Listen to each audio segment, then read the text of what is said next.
Welcome everybody to Dope Check episode 7. I hope you've had a wonderful weekend. Super Bowl just happened.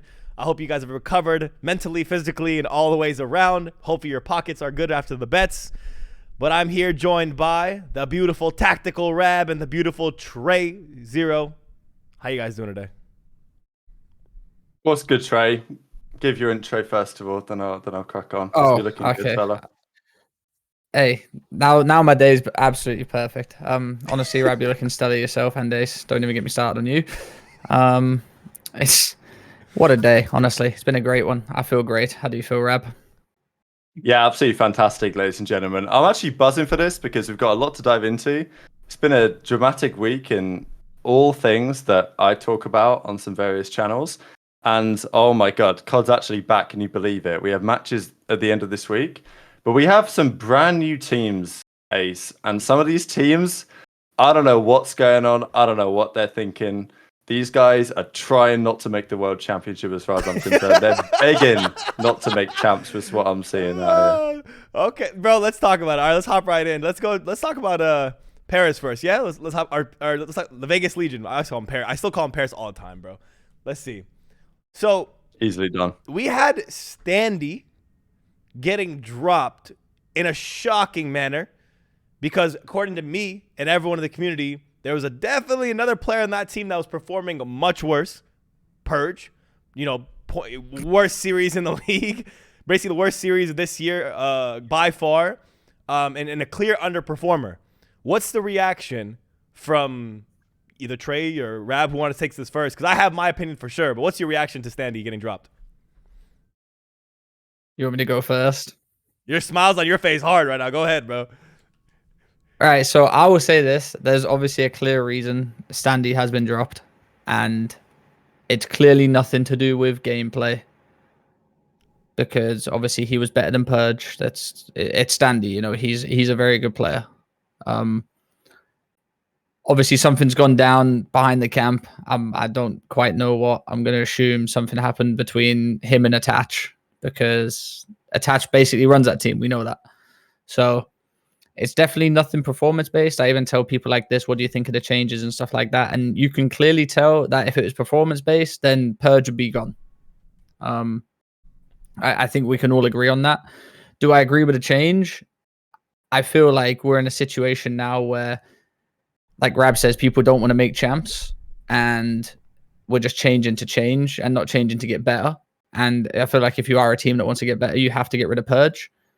I also do feel like teams change very quickly. They don't let anyone settle in or have a chance. But we also are in a time period now on the CDL where you don't really have time to do that. So, it's definitely a behind-the-scenes change. And, I do feel bad for Standy. But end of the day, things happen. You get dropped. It's all about the bounce back. So hopefully he does find another team, because I do believe he's a very good player. Absolutely. When you're in Vegas, you're just not asking to get dropped, but you know what I mean? You're on a trash team. You're expecting that probably at some point things are going to go downhill. It's very interesting, though, that Standy's been dropped again, because we have all this talk about Cammy, Cold War Cammy, this guy hasn't been the same since then or whatever.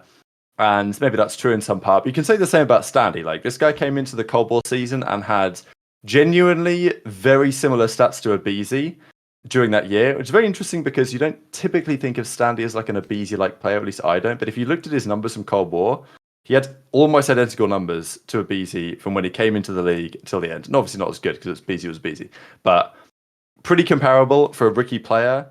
And sure, Insight was the Rookie of the Year that year, but it was hotly contested. I'm not even sure the CDL ever officially announced who the Rookie of the Year was. And some people were debating Standy. I think probably 40% of the community would have had Standy as Rookie of the Year for Cold War. Just shows how good he was. Since then, he's not been the same. In Vanguard, it wasn't very impressive. MW2 obviously dropped from Toronto, and Scrappy's talking all this about, thank the Lord he's dropped and all this stuff, which makes me think, okay, sure, partly that's just Scrappy being Scrappy, but also partly that's it can't be an easy guy to team with for whatever reason. So I don't know if I buy your speculation that he's had a falling out with Attach. It's possible. Or whether he's just difficult to team with for various reasons. It's tough to say. But I think if you are going to make this move... No, go on. I was going to say, I think that's what I mean in terms I don't think he's fell out with anyone. I just feel I think the only way we can compare it to, and I don't know if Ace knows it, I think you probably would, Rab, is like a João Cancelo, you know, world class what? fullback. Yeah, he's a football player. I thought that was a Well, fancy dish, bro. What the? nah, so like he's like one of like world's, but like was the world's best fullback for like Man City. Obviously played for Man City all the time, everything like that. Got dropped, joined you. Like, you know, he darts about, and you know, obviously there's a clear reason that he gets dropped from teams or dropped from the first team is because it's, you know, behind the scenes, like, you know, locker room stuff. I feel like that's the same with Standy. You know, I'm not saying Standy's world class, but like, you know, he's obviously better than Purge. Yeah. Yeah, this is like, if I was going to make, you know, I don't think dropping Standy for another option is necessarily a bad idea, depending on what happens behind the scenes. I'm just kind of mind blown that if you are going to do that, you don't make a 2-man change, because why not at this point? Especially because Purge is now probably going to move on to an SMG. Like, he's going to be off that role, and Geo is going to be on the second AR to attach, and Purge is going to be on the second sub. It's like, if you're getting fried on the AR, you're probably certainly getting fried on the sub. So, yeah. I have a different reaction to this. Mine is, again, the rumor is, of course, that it's something out of game. In my opinion, it's like, I don't know. From watching gameplay as well, if you really watch how he plays, he does bait. It's a God RX Standy level bait off. They're just baiting all the time and baiting all over everybody. So I don't know. To me, it's a little hectic. I kind of understand. I do agree with the 2-man change, but the response to that I have, Reb, is who else would you get? Who else did that well in Challengers, or would you be willing to take a risk on right now? You know, Purge won Challengers champs. He just hasn't grown into who he is yet. Maybe the sub, maybe there's, you know, the same backlash I got when it came to the Seattle camp, I'll say about this camp. Maybe, you know, they know themselves the best. So maybe there's a reason why Purge hopping to a sub is something they all agreed upon is workable. Maybe he's shown glimpses of it in the scrims. I'm question marking a lot of where this goes, and I do think a second change will ultimately happen in the spot of Purge. But for now, if they felt that Standy was some type of weight, you know, some type of weight they needed to get rid of, or something toxic to the team, hey man, team culture is something big you have to consider, because that can go a long way, especially early in a season. If you mess up the start of your season, this year is shorter, man. There's not that many games. There's not that many. There's one less major. You need to make champs quickly, and you need to get your team culture right as soon as possible. I think 100%. We should. I want to watch his response. Actually, Standy actually mentioned on stream, like, started talking about it a little bit. So I kind of want to hear that, so we can respond to that as well and include that in the conversation a bit too. Here we go. We'll turn up the volume. Chat, let me know if you guys can hear it or can't hear it. I'll adjust the volume from there. I don't want you guys cooking people, or actually, I mean, respect. Honestly, like, you like them as persons, like them. I think they're all great people. I like them, but at the same time, fuck them, right? But it's okay. Don't slam anyone. You guys can have your own opinions out there, but I don't want you guys cooking really people. Or actually, I mean, I actually rate this so hard as well. Like, I think this should happen more often, because you remember when Dashy got dropped? And okay, that's Dashy, right? But he goes on stream, he's flaming Rambo, he's flaming the team, he's saying, you know, he's leaking all this shit. And guess what? Because the community was fully against Dashy for that time period. When the whole thing was going down, it was like, well, everything we've said is true, and Dashy's work ethic is trash, etc., etc., etc. The team literally went on, they did like a podcast, and Rambo was there, and they were talking about why Dashy was dropped, and they got their point out publicly, and Dashy was like, I'm not taking this shit. I'm going to turn the stream on, and I'm going to clap back with my opinion. So, but if you're Standy, and I get it, right? I don't know what your thoughts are on this, Trey, because if you're Standy, you don't really want to burn any bridges with players. Like, it's kind of your tip turnarounds. But I don't know. Sometimes you've got to say, look, it's bullshit. This player did this. Because I remember last season, right, Attach, when he was benched by Rocker, he came out on stream and he said, basically, Brian Saint was telling me to play like a bitch, and I didn't want to, but I was forced to play a slow AR role, and I was trying to play faster. Okay, didn't mention Saint by name, but then he cleared up his name a bit. He was like, look, I was playing like a slug, but it weren't my fault.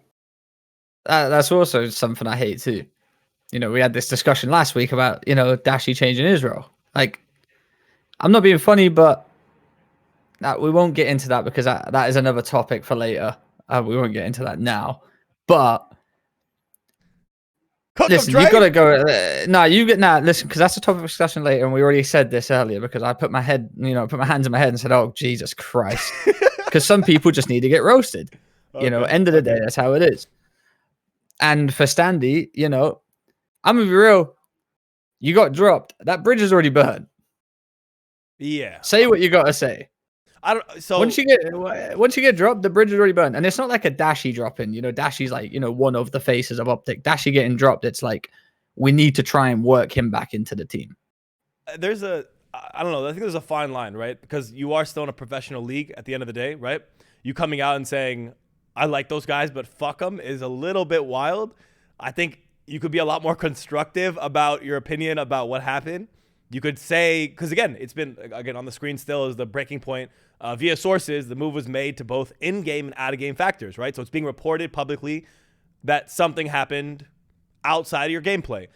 Instead of saying, fuck them, why not respond to the in-game and out-of-game factors that are being put forward on your name? I think clear that up, like in a some type of way like Dashy did. I think that's a more constructive way he could have gone, and given some clarity at least to everyone else, like what was happening in the camp.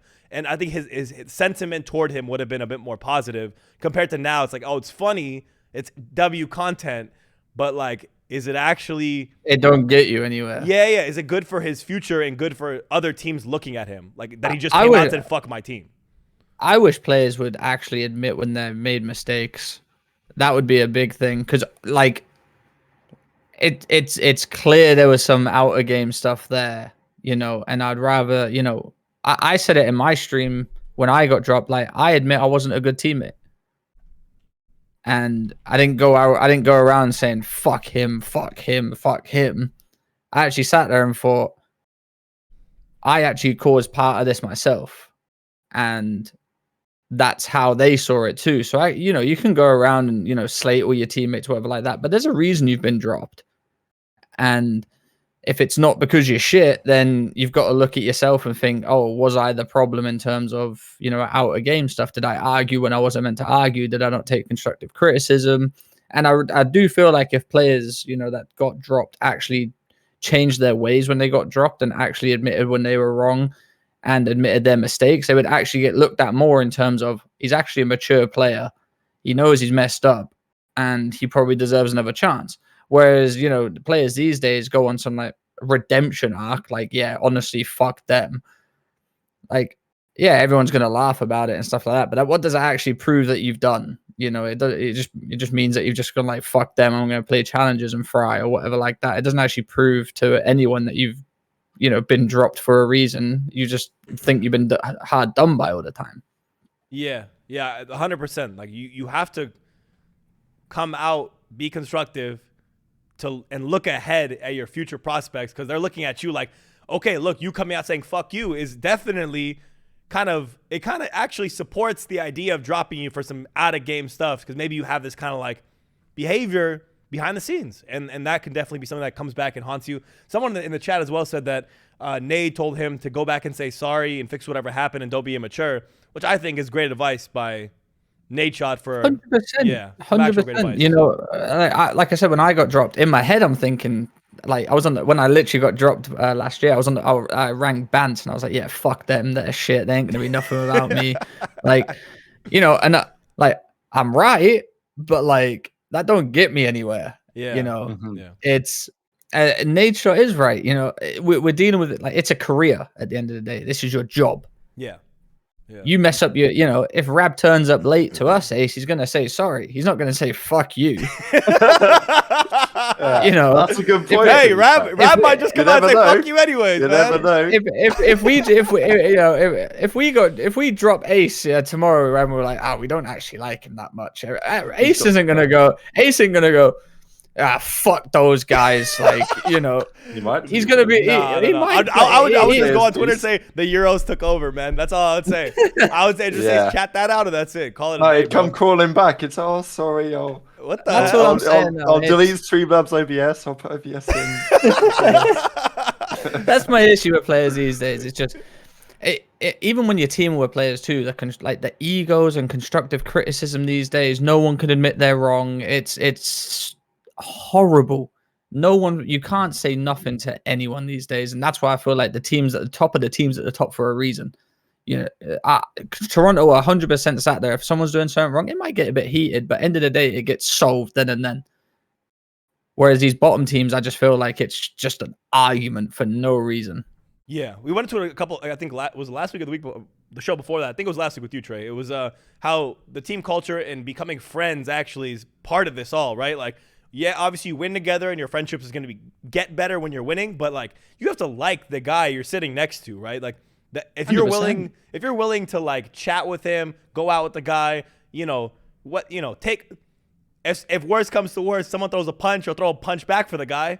In game, that's going to translate to something positive. So when you have a lot of these teams, like I even say like original Carolina, right? This Vegas team, a lot of these guys don't even live near each other. They haven't even seen each other except at events. That's going to affect your gameplay overall, and it's going to keep you definitely separated because all you're doing essentially is hanging out in scrims for a few hours and then getting back to your normal life outside of the game. So I feel like maybe that's one other reason why Standy felt a little bit more maybe he felt a little bit more disrespected because you don't have that familiarity with your team. Besides Dylan, obviously with Dylan there's history, but besides that, it's probably just like, damn, I got dropped twice by Dill basically, right? Like I'm getting dropped twice here, and these other guys I don't even know them, so like fuck them, I'll be okay. But overall, terrible choice overall.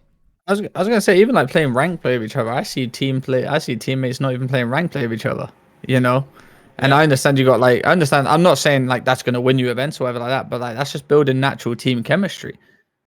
Yeah. My team last year, they all played rank play together. Not last year, sorry, Vanguard year. I just solo queued or whatever. I played with like Shotty or whatever like that, but so that's on me. Like that? That's yeah. I know Ant Shotty by name. Castro Quave. Call it by first name. Oh my god. Wow. But my teammates used to do that in Vanguard and stuff like that. I'm not saying it's gonna win you events or something like that, but I feel like if Attach hit up Purge on the side and was like, "Yo, do you want to play rank play or something like that?" He's gonna get like a little good feeling inside that he wants to be playing with him and in his spare time too. I agree. Just like little stuff like that. It goes a long way. I think that's well said. I mean, I'll just one more quick thing on this, like, because people talk, like if Standy, as you say, if Standy or other players don't come out and say, hey, I understand why they made the change for X, Y, Z reason, then, the team's going to have that perception of him, so it doesn't really matter what he says. But at the same time, if you're a player, you always get the final word on this if you want it.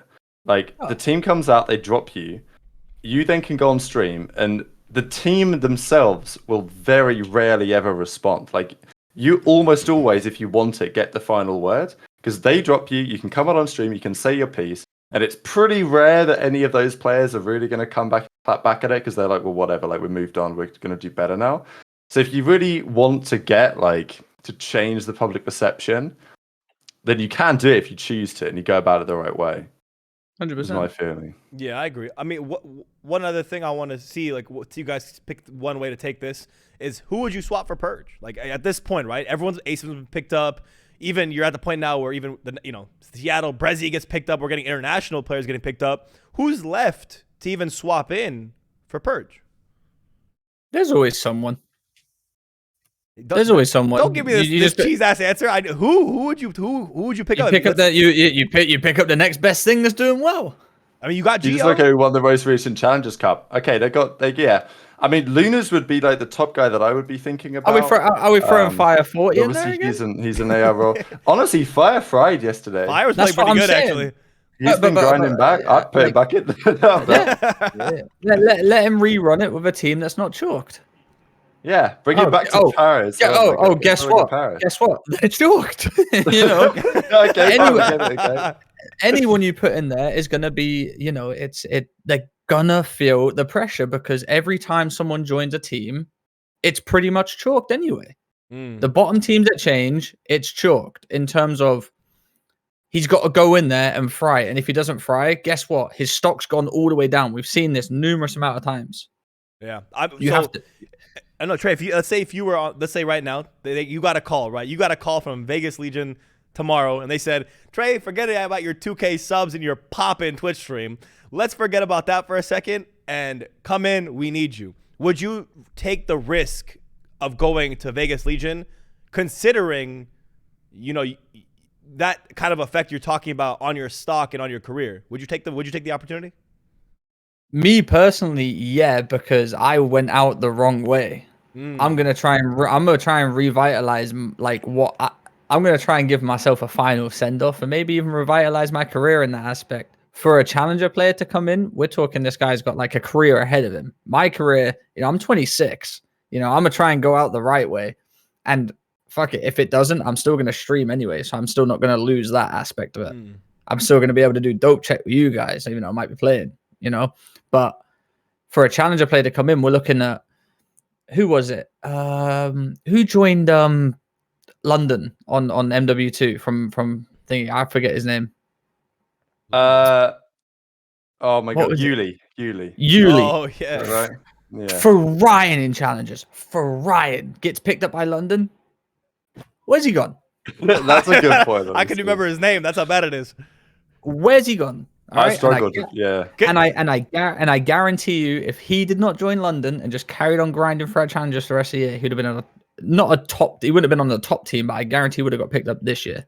Hey, yo, That's what I'm saying about somebody SOS on iLLeY. I haven't heard his name in the whole year. Somebody find out, is this kid okay? Because I don't know where he's at right now. Peep where iLLeY There's is, so guys. many names like, I mean, it's the same with like, even when Draza and also even the bloke's name Hollow, that's right. We're coming up. Do you remember that shit? And like, they're both on OGLA. And then it's like, where the hell has Hollow gone? I know he wasn't as good as Jazz, but like, you know what I mean? And that's no disrespect to these players. This is disrespect to the orgs that do it to these players. All right, you throw money, you throw a contract at the guy, and he's like, right, yeah, it's money, innit? Like, we're talking minimum contract, 50K or whatever like that. If they looked at the bigger picture, I promise you, like, they would not accept the offer. But if they need the money, they need the money. But if they don't need the money, I promise you, them just looking at the offer being like, well, London's got 2 wins. Can we even make champs? You know? Yeah. And you know, all the players are gonna gas it up and be like, yeah, like, we're gonna win champ. We're gonna come in, you're gonna fry, we're gonna do this, we're gonna do that. Boom. Stock gone down. It didn't happen. Where are you at now? It's a tricky one though. Like, I don't know. I kind of agree with that mentality, but I also have the opinion of, if you really think you're actually a good player, then you will just back yourself to go in and turn it around. Like, because people said this about Tej. This is why people turned down the Ravens spot. Like, nobody wanted to go to Ravens. They talked to a lot of players. All the phase back guys said no. Tej goes in there. Okay, he's a great teammate for a lot of reasons. Good player, but excellent teammate, great vibes, history with those guys and everything. And Tej's stock has gone up from being pretty low to being pretty substantial by backing himself to help turn that Ravens team around. But in 90% of cases, you go and join these shit teams, you get shit on you out of the league forever. So like, I do get it. We're talking Tej here, which is the same thing that I'm saying though. Yeah, but the pro, No. he's talking from his angle, the pro career side. Yeah, like he's been there, done that. If it don't work for him, he's fucked anyway. Same for me. If I go there, don't fry, I'm fucked anyway. We're talking challenges like, you know, these guys want the whole path to pro, which sucks, by the way, but we're not going to get into it. The path to pro is challenges pro and then staying as a pro. And you see more challenges players go in there and come out straight away. Yeah, recycle, rotate. But then there's also like the guys like I was just saying, people like Dylan Rex, like Glow Frosty, who've been in challenge. Glow Frosty has been in challengers since I played in challengers. Let's think about that for a minute now. He was at my first local LAN, and it was my picked up teammate back in Black Ops 3. That's how long he's been grinding open bracket / challengers, okay? So, like, I don't know. It's kind of one of those crazy things of, like, if you get a call in that circumstance, Dylan Rex and some of these Hollow, some of these guys, too, have been playing for 10 years, basically. You know, do you risk it all and take that opportunity? I think there's a lot of guys that are stuck like that that just need a chance, need an opportunity like that. Yeah, there is. If you've been in challenges for that long, like Frosty, for example, you ain't going to say no. I'm not telling him to say no. I'm just telling him, like, You know, is it going to be his only opportunity because you've been there so long? Like Mohawk, for example. You know, Mohawk's been there for so long. Yeah. But I will say, like, me personally, Mohawk doesn't deserve the spot. And that's not a hot take. That's not a hot take. It's not a hot take anymore. No, That's not a hot take. It's not. If you can't wake up for a fucking 2K, you don't deserve a spot. Yeah, I agree. All right, so yeah, that's too big of a risk to any team. If you come on and you can't wake up for scrims and this and that, that could be those out of game things that people don't hear about, right? Like out of game factors include attitude, hunger. A sleep schedule could be part of it. If you're not waking up and like people are trying to get on 11:30, watch VOD, get on early, play, get some warm ups in early, and you're not there, and you're sacrificing your team's efforts and your team's time, bro. That is 100% a reason, legitimately, to knock you down and pull from your stock 100%. Internally, right? 100%. And like people do deserve spots at a given time. Like that time he did win MW chance, he should have got given a chance then. But we talk about this friendship league, and it does exist. Let's not breeze past that. It does exist in some capacity. I'm not saying if you're dropping 0.3, someone's going to pick you up and be like, "That's my boy." But some people. So listen, put me back, and I'm friends with a lot of people, but it don't work. It sometimes it don't work like that. Sometimes it does. On that topic, let's do Surge because we have. We've said a lot, and there's a lot more to say. Yeah, let's jump because on this topic, it actually kind of, what you're saying is relevant for this Surge. Don't get me started on this one. Here we go. Let's jump over. Well, we're gonna have to get started, unfortunately. This one infuriates me. So we have an actual confirmation from Seattle Surge that iLLeY is. We don't. Are we done? Go on. Okay. Well, so hypothetically that he's benched to the side because they brought in a new player, Breszy, another guy who was frying in France. I don't know much. Okay, I've seen Breszy play a bit. But I don't know that much about Breszy, so I'm definitely going to pass this along to Rab and Trey because I'm sure Bresy's been playing for a while, so I'm sure you've had some interactions with him. Why is your reaction to this pickup so chaotic, so bad? Look, before Trey goes, I just wanted to say, they haven't confirmed that iLLeY's gone. They haven't even mentioned iLLeY by name at all. There was a bit of drama just because on their YouTube page, they did a series of videos called Rapid Fire, and they did one with in their little intro thing, they had iLLeY there. Yeah, if you go to videos on here, you'll see. No iLLeY. You can actually see them hit. Yeah, there's no iLLeY one. Now, I think this is because they didn't get round to uploading the iLLeY one as Major 1 happens, but now they're definitely never going to upload the iLLeY one.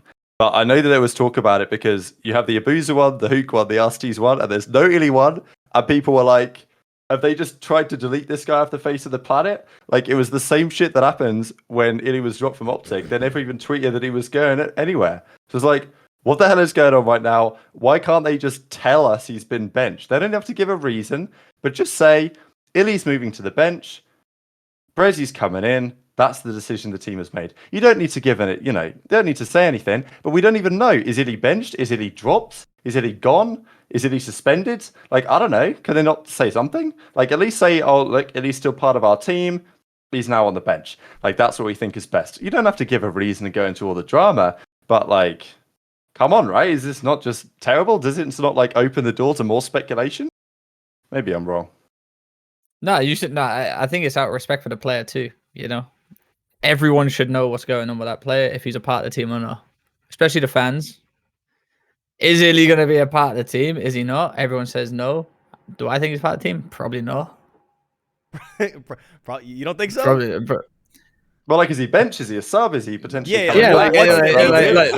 Is he been dropped? Is he on the bench? Have we terminated his contract? Is he just? Did he just quit and just fuck off? Yeah, like, these are all 100% great questions. Like, wondering what the confirmation from their side is, because all we know is a speculative tweets from the flank, right? Like, this is what we heard and this is what sources are saying, and then we have Breszy getting picked up, which we assume is for him, But yeah, we don't know his status. We Are they playing with 5 men because they need the help? Like, bro.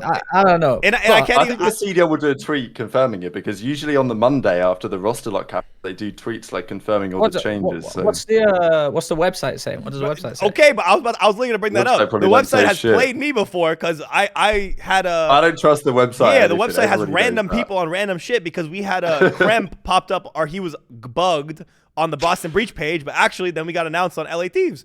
And people were roasting me that day because he was literally on the official CDL website listed under Boston. I still thought we trusted it though, bro. Like, what the fuck? Know better than that. To be fair, I'm gonna be real. I can't trust the CDL. He's still there on the website for now. There's no Brezi is. If WhiteHouse.gov says some shit's happening, it's supposed to be happening, okay? That doesn't make sense. Is Brezi even on the roster on the website? Should we find out? No, he ain't there. No. What, Brezi's not... No, he's not there yet. They will add him at some point, but like... All right, now confirm Brezi's been dropped again. I mean, he's gone. He could just give you one. I mean, Anyway, let me give my take on this. Yeah, what's up? Talk to us about what you think about Brezi going to Seattle. What the fuck? Now, I'm not saying Brezi's bad, but isn't this just out of nowhere? Now, it could be what I was saying to you guys about the nasty pickup on LA Thieves. They want to make their best player the most comfortable, or who they have the most potential in. LA Thieves have the most potential or see the most potential in Afro. So they pick up Nasty to help him out, to make him more comfortable on the map. Abuser, same thing. Now, if that's the case, I can understand it, because if you want Abuser to be your best player, Alec's already proven, but Alec needs to step it up too. We all know this, and he knows it. Abuser, you deem him as the, he was very good in challenges, very, very good in challenges. Huke, I don't know. I'm still iffy about Huke. He scares me as a player. I don't know. I don't know what he's gonna do, and I don't think he knows. That's the best way of putting it I've ever heard. Honestly, that was the best way of putting it. I expect him to make a play that someone else would make, and he does the complete opposite. Sometimes it works, sometimes it doesn't. I don't know what you're gonna get from Huke, which scares me the most. And I think as a player on a team with him, that would scare the living fuck out of me. I've heard it from numerous amount of players throughout the years that no one knows what he's doing. But when he does it, if he does something, he does it, and hopefully it works. With, like I said, I hope it is I didn't even know Brezi was still playing. That's why it was a shock to me. I wouldn't say I wouldn't give it a hot take, but if it's to, make someone feel more comfortable on the map, then so what? Give it a go. Try it. What's the worst that can happen? What's the worst that could happen? The worst that could happen is they be dog shit. Is the worst that could happen. So my issues with this overall is that Alec and Hook are not. They are very much shadows of the players they used to be. Unfortunately, they're both they have a history of greatness, but it's again the Cold War Cammy type of thing. Like we're lingering and holding on to a lot of past greatness. And I know someone's gonna say in the chat, or someone will say, Hook was one of the best players in last year in MW2. He was 100%, but it's a completely different game. So COD works that way. A player can be great in the previous COD, and the new one, they're dog shit or 10 times worse because of the new game, the new system, the new spawns, XYZ. Hook, unfortunately, is a victim to new game cheese. That's just what it is. Alec is a victim to, I don't even know how, if someone's that great, it's very hard to see how they can falter off so hard. Overall, right? Maybe it's someone who could step up in a leadership platform and start, putting some strategy to a team and bringing their mind to the game. Or it could be just that, one game they were bad, 2 games they were bad, 3rd game, okay, now we're back on some AR prowess. This gun is good. It feels good, good in my hands. I think there should be swaps and changes overall for this team. If I could 3-man change the team, I would personally. Oh my God, he's blowing it up.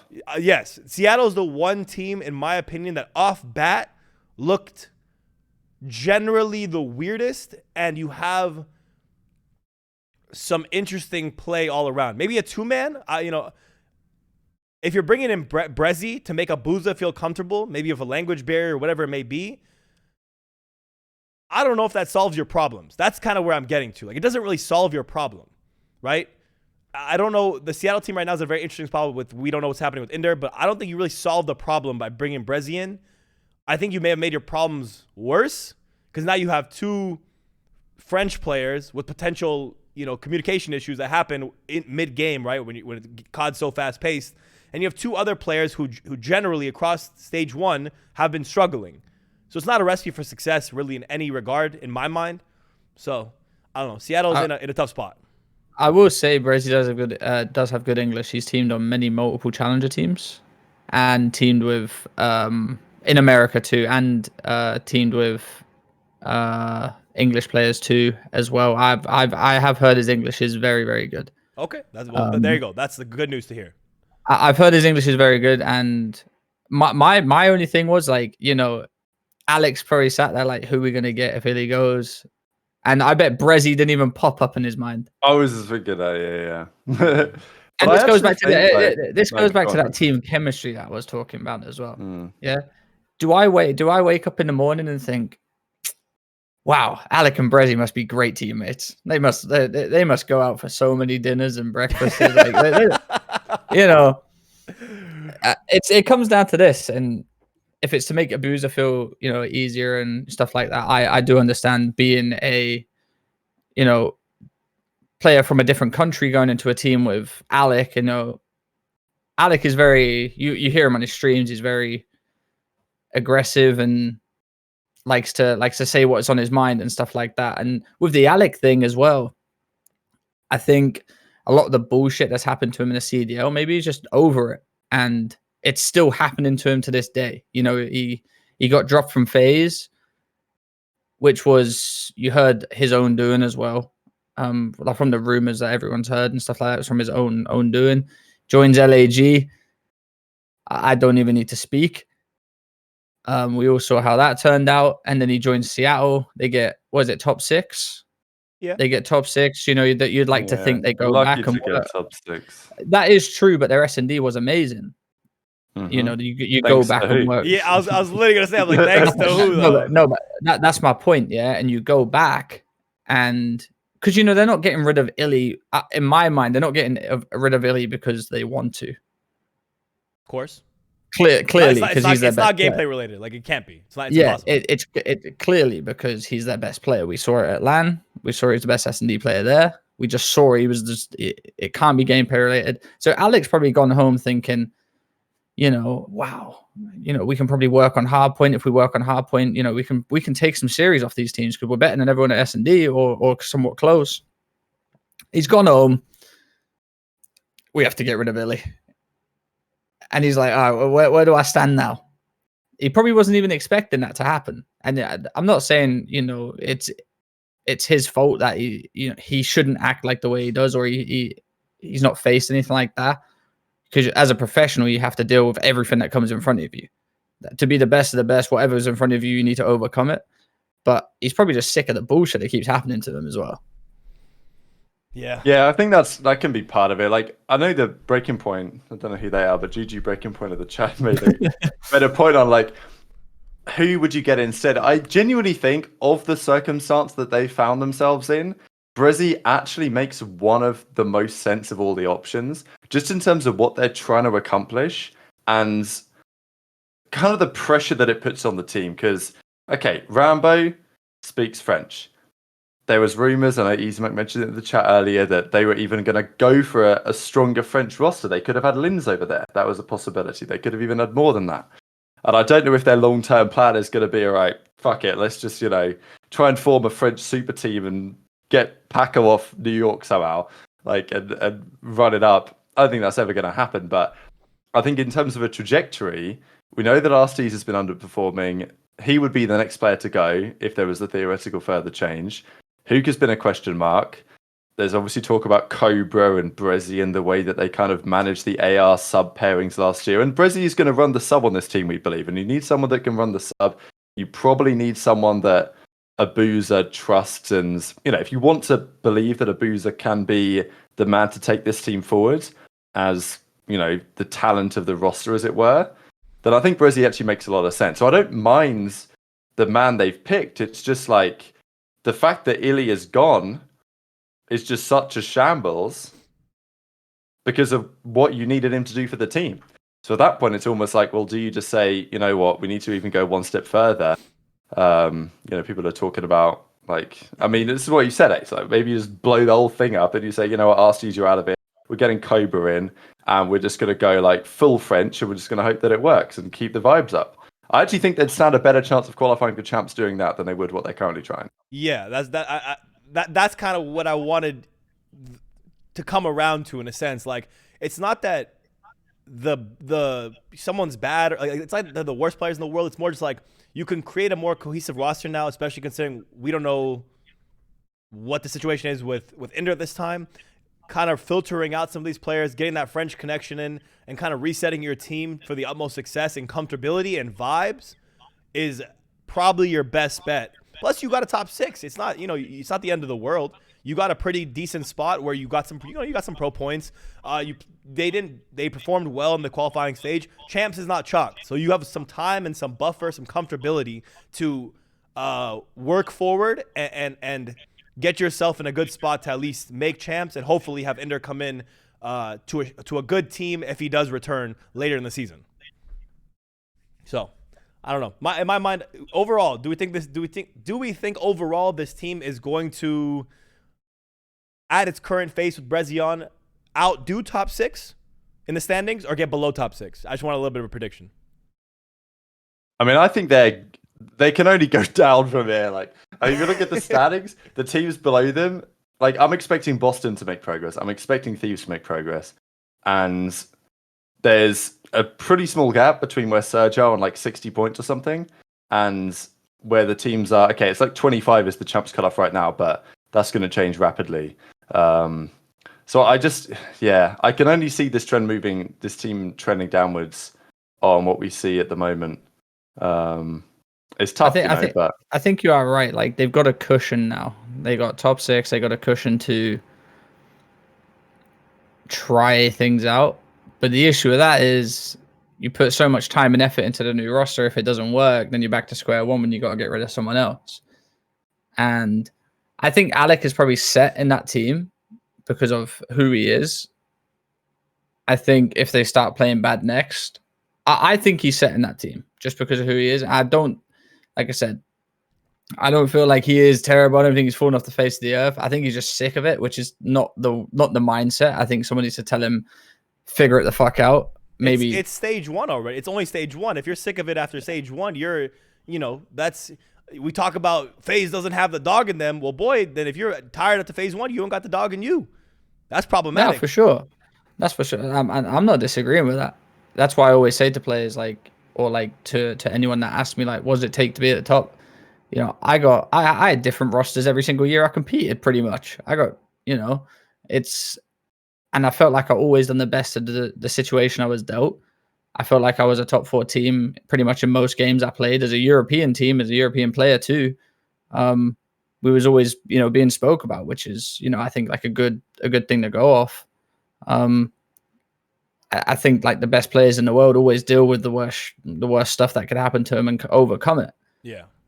You look at, I picture like New York Vanguard times. They were written off. They weren't making champs or anything like that. They overcome it. They pick up new players, overcome it, make champs.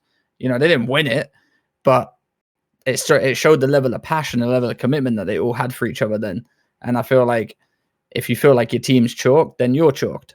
I feel like you shouldn't be on that. You should fight to the death. And I think iLLeY needs to get that in his head that these are his new brothers. These are his new guys. He's got to start coming in saying bonjour, oui, oui, je ne sais pas, all that kind of stuff. What's the word for French? The word for teamwork in French, like équipe or something like that. He needs some more. He needs some more équipe. Team. Yeah. Yeah. So yeah, he needs something like that. We're especially with Kyler in there too. I don't see Kyler and Breszy being the best of friends in the world. Personally, if iLLeY didn't leave, or drop or kicked or got transported to Mars or wherever the fuck he's gone. I probably would have got rid of Hugh out of everyone to make that team better. I agree. And I love Hugh. I love the way he plays and stuff like that. But as an unpredictable player, that's who I would have Rambo's got rid dropped of. him before. And he'll do it again. Rambo ain't scared to do this. He don't care. He proved it. He dropped Dashy. He ain't give a fuck. Yeah, this guy don't care. Yeah, He don't care. You are right, I think. I think Arstees falls into a category of like many pro players that are just like posting, you know. They don't really want it anymore, is how I see it. Like there's some players that have the passion, some players that either don't have the passion or, you know, they're just here for the vibes and for a good time, but they'll take the paycheck while it's here. And maybe I'll think I've won enough in my career. And maybe that gets you another couple of years after you've won your championships, but it don't get you too much further than that. So Yeah, it's a mindset thing. Like I said, all these are my friends too. You know, I speak to Alec a lot. They're all my friends. But I'm going to say it how it is. I'll be real about it if you don't like it and you don't like me. I don't sugarcoat nothing. I don't butter nothing up. If you don't like it, you don't like it. You know, don't talk to me if you don't like it. I'm just telling you how it is. To be the best, you got to think you're the best, and you got to believe in your teammates are the best too. Everyone shoots straight. It's all about who comes out better on the day with tactics and strats and everything like that, and who believes in each other the most. And there's a lot of teams that don't believe in each other. Yeah. I mean, I think we've hashed this one out. I think we can move to the new rule sets, the new maps, the new guns. A lot happening in the community there where, you know, there was a lot of takes one side or the other. So let's hop over to the screenshot we have here of Dashy and Scrap getting into it a little bit about the new spawns, this new patch. A little bit. I mean, there's some interaction here, you know? No point to even get excited for new weapons anymore. Shit just gets insta-G8 as soon as they spawn. Scrapper spawns. You're telling me that shit ain't busted, Brandon? Come on. The MCW's literally better than both. What are we talking about? And then, holy fuck, we're blacked out. Please use 4 BPs against us on Invasion. Gladly. I mean, this is going to take my job. He actually cooked on that. He put on different voices as well. He's doing that shit with different characters. I'm practicing, man. I'm class. getting a character and stuff, you know? But, I mean, so in my head, too, like a lot of these... well, let's jump to Shotzi talking about these new weapons as well. I think we can get a full picture and then dive into each part of this. So Shotzi had some words about the new weapons.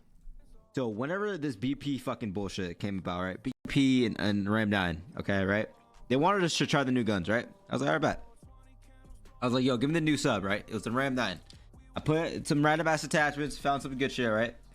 And I was like, fuck it, let me try this shit. So I used it the entire scrim. I was even using it on Invasion.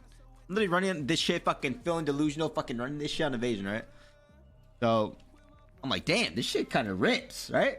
So then I'm like, yo, I kind of like this shit. So then Brandon was using FCW. I was using Ram 9, saying this shit's godlike. AG is like, hey, shut the fuck up. That shit's ass. I'm like, and then Ken was using BP. AG was using Rival, right? I was like, dude, that shit felt nice. That was like our first scrim with it. And then I was like, I'm down to keep this shit in. I don't give a fuck.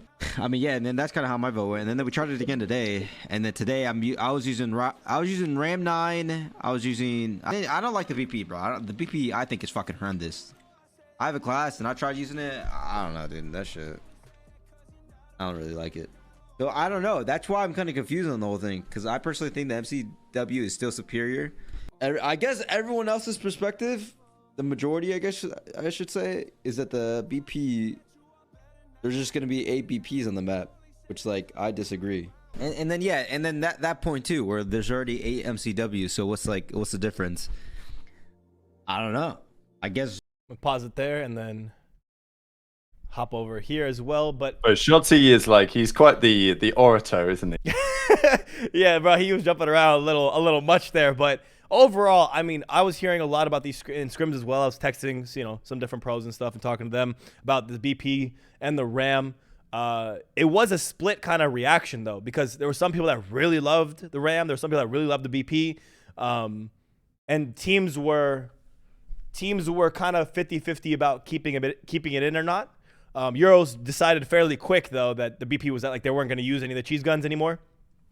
And yeah, that point of the MCW, gonna, you know, there's some maps where you have 8 MCWs or at least 6 of them out. That's why I didn't like when they said, oh, the BP is going to overtake the meta and it's kind of like an AR and sub together. If anyone did get a chance to use it, it is it is a very kind of OP gun. It's like a Maddox almost. It's like better than a Maddox a little bit because you can crack aim now. I wonder why Dashy wants it back. Huh? Low key. I mean, yeah, low key. It was crack aiming is back in the game. If anyone doesn't know that in patch 2, you can crack aim now because they fixed the aim idle, so it doesn't sway as much. You can kind of crack aim now. And this gun was a faster fire rate AR. All to do weapon, could compete with subs. So it just kind of broke the game a little bit. People didn't want to have that along with Rival 9s, but mostly having 8 of those or 6 of those on the map. And I think the developers did enough work on the MCW to kind of nerf it down to the point where gunfights up close, make more sense now. The MCW can't really chow a Rival 9 up close. So they've been working so hard to fix this meta. This gun kind of messed it up completely. And the Rem 9 I think was kind of whack. I didn't like it personally. So yeah, it did make sense to me, and I kind of expected it for the pros to G8 eventually because so much was done to make this meta work that going back on it now would create havoc and chaos and essentially would be restarting the game because it'd be a whole new gun meta for the stage. And I think that kind of goes back on the progress made in the community and the competitive side rather than push it forward with this new gun. So that's my reaction to it. I'll let you give the pro perspective, Trey, and then I think the issue is with all the new guns that come into COD, I feel like they're not tested or balanced well compared to the guns that are already in the game. There's a reason for that. You can buy the gun. They make you buy the gun because every gun that comes out straight away is OP. And guess what? Everyone needs it. Why? For Warzone. Why? Because it's the best gun in Warzone. Everyone needs it. You buy the gun. That's why they do it. All right. We're not oblivious to this. We're not sugarcoating it. So it's the same for multiplayer. But the issue is that when a gun does like that come in, like A said, it messes it up completely. The Maddox, ICR, and Sorg were all in the game at the same time because they were tested against each other. The ARs and subs that come in, with the battle pass and everything like that, they are OP. We all know it. That comes in OP. It's how it's supposed to be because they want you to, buy it and stuff like that. Now, as a pro, we ain't going to use that stuff because it does just mess everything up. Like you said, you saw that clip like Clay got on I can't remember who he killed across the map. Brack, I think it was Brack. The guy didn't stand a chance. Yeah. He didn't stand it. He got sniped. Now imagine 8 of those on the map. We're going back to AW bow meta here. Which was a fun, I'm not gonna lie, it was a fun meta, but like it was fun, but people say it's boring. Yeah. The meta's boring now. But I promise you it would have been way more boring seeing 8 of those fucking things on the map. I promise you. Yeah. Yeah, so I think there's 2 points on this, because I agree, the gun is very strong. The question is the gun too strong? Because it falls in the middle grounds between the SMG and the AR. So I guess my question is, if the BP was in the meta, I wouldn't be surprised if it's the most used weapon. But let's say there's 6 BPs or 4 BPs or 5 BPs on the map at any one time. Would there be 8? I doubt it, especially on certain maps. The rival is strong. And in certain situations, the MCW is still arguably better. So it's like, if the MCW is the best gun, you're going to get mostly MCWs and then the rivals, 2-gun meta. If the rival's the best gun, let's say MP5 meta, MW19, you get 4 of them and one M4. If this kind of middle ground gun's the best gun, then you probably still have the teams running 1 sub, possibly the teams still run 1 AR, like 1 MCW. So then you kind of get a 3-gun meta. But this is all speculation on my part because we don't really know what the outcome would be. And I think, to be honest, I kind of want to blame the pros, but in certain part I kind of can't, just because they're being asked to do quite a lot. Like, the things hit the game, they have to test them.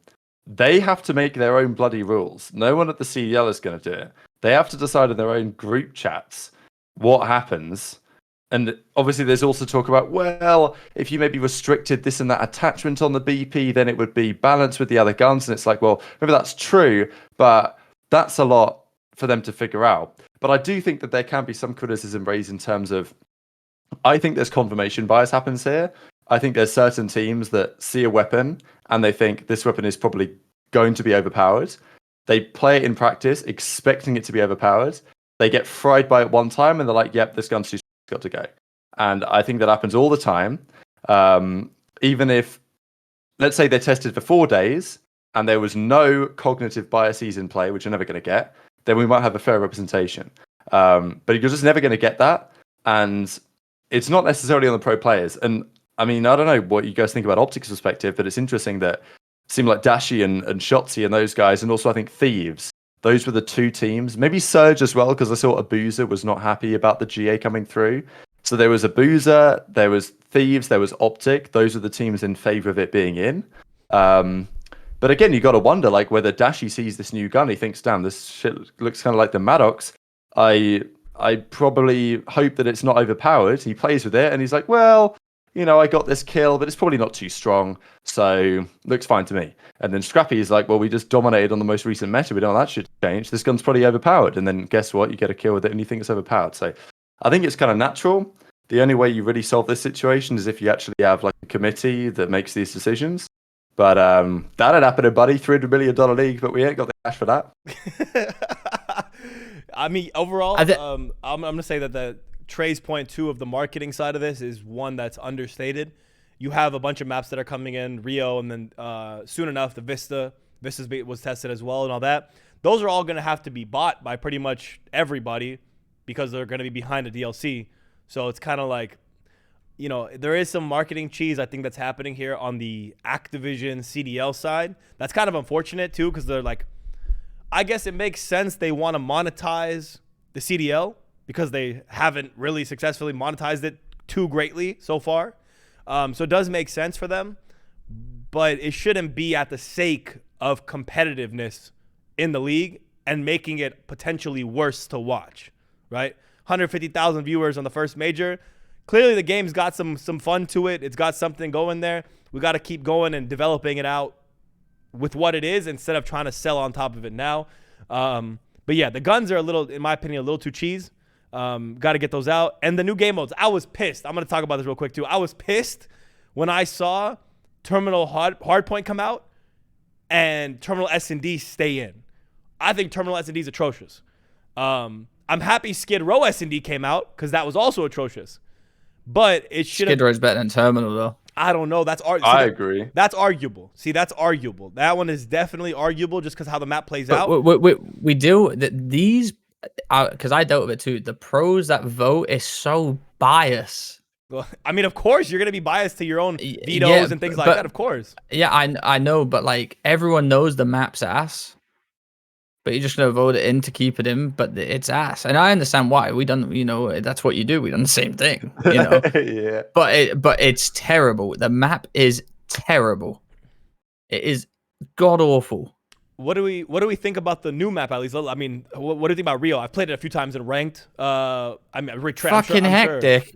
Yeah, it's compared to the other like classic it's just a, old school big maps. Excuse my swearing today, but it's just a fuck fest. It's just I feel like it's just headbang. There's nothing you can do. There's no like, you know, there's no long routes or anything like that. It's just bash.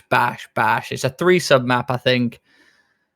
I think they're trying to balance it out though. I think that's the one thing about the map that I can appreciate is that out of all the maps that are mostly AR maps, definitely longer routes, AR gunfights are dominating across the board. Rio is finally an opportunity for subs to shine, and teams that have built themselves on 2AR, 2-sub meta that they expected the game to be can actually have a chance to shine. We're here, you know? I would not like to play Simpanabees on that map like if I'm Lamar, I am pissed off, bro. I want to know if they've screamed each other because I'd love to know his reaction about just playing those 2 little rats on that map. You don't know about sub. That's like insta veto for Lamar. Sub-accuracy? Yeah, sub accuracy is a different level, man. You don't know about that guy. Lamar used to run a sub back in the day, by the way. I hope everyone knows. Just saying. I do think the map is good in terms of it's so basic. You know, you spawn one side, the other side. There's no messed up spawns. It's one side. If someone hits the back, you spawn out. Like I do think it's basic like that. I do think it's better than Terminal.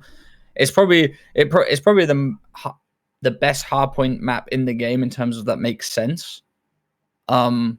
I just think it's a little bit too aggressive. There's no little break. There's no like, oh, set up, wait 10 seconds, things are about to happen. You ain't got time. All right. You have not got no time. I played it a ton of times in ranked play, and I know it's ranked play, but I'm only going to assume it's going to be the same way that the pros are going to play it, because it is a small map. It is pretty small in terms of where the hard points are. So yeah, you could definitely mess up. It's not like the other maps in the game where a mistake is compounded. Usually you mess up one P2 or a one rotation, all of a sudden you're chained for 2. This one, if you mess up, somebody can just run straight back, get a 2-piece, and all of a sudden the hills opened up again. I think the one thing I like about the map too, the only thing I like about the map overall, like in terms of competitive side, is that spawns actually do matter. Like if anyone's played it, of course, the P2, the ice cream, the in the corner, or even the escalators, the P3, having those spawns and taking that route to hit the back and hold it down actually does change up how the map plays, even though you're getting head bashed. So surprisingly, although it is a very hectic map to play and it really rides on your subs to play well, there is definitely a spawn. There is definitely a way to influence spawns in a way that the map is very competitive, and I think it'll be more fun to watch for the community. 100% it'll probably be the community's favorite map to watch, and the ones that we get the most highlights out of. People getting turned on, 2-piece, jumping in the hill, jumping. Shotzzy gets 4. Holy fuck! Like this is the map where that's gonna happen. So I think it actually is good for viewership. Doing tricks on it, this guy. What the fuck?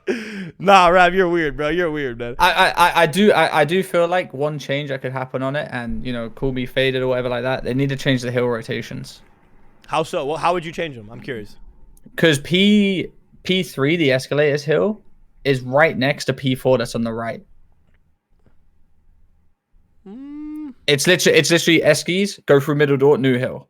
It's the same thing for Vista, actually. Like the way they've designed the hard points, they're like on half the map. I'm like, if it's me, I'm going P1, P2, or like P1, and then to the P4 rotation where it's like where the van is. Yeah. And I'm going far left again, top right, and then Eskies, just so it has some sort of circular motion. So it's not like 1, 2, 3, and then 4 to the right like that. I'm making it split up a little bit, just so I only think that's the only issue with the map. No, that is cohesive. I think it's a bit too close together for 3 and 4. It just reminds me of Books Hill and Burger Hill on Terminal. It's a bit too close, not the same exact way. How you hold spawn to 1, you get the other one for free. But I feel like they could just change the hill rotations a little bit more to break the map up so it's not complete head bash. I think that breaks the map up perfectly fine and actually makes people rotate around the map. They just need one player, like former pro, that they just pay some money to consult on this stuff. Because I swear, any player, maybe Trey Cartier in the chat. They don't like me. I roast them too much. They don't like me. Yeah, but it's a good point. Like, I think anyone who's played COD for a decent amount of time can look at the hard rotations and say, this is how it should probably be to play the best. And then not even necessarily designing where the hills are, but more so just what the rotation. Same thing with Vista. Like, I know that when we play that map, as I mentioned, it will eventually be in the map set. It's like some of the map isn't even used. And it wouldn't take that long for somebody to look at the map and say, okay, give me 10 minutes with this and a pen and paper, and I'll tell you where they should probably be. And then we don't have to go through the whole cycle of like, oh, well, this is the map, and now we should probably change the rotations. And then by the time that happens, it's a new game, the pros complain, and, it is what it is. But I mean, those rotations I just thought of there were on the spot. I didn't even think about that earlier. That was like right there and then. What can we do to make the map better? Boom, those rotations. To be fair, yeah, again, I think pros generally, like Trey said, he's just looking at it unbiasedly, no thought really lingering. He just thinks about it like, all right, this would be a better set. There is feedback given to the developers. I want that to be clear just from the player side. There is feedback given and there is constant communication. Like if you think that this real map was put in the game and no developer and no rep from Activision was saying, hey pros, what do you think about this? You're faded.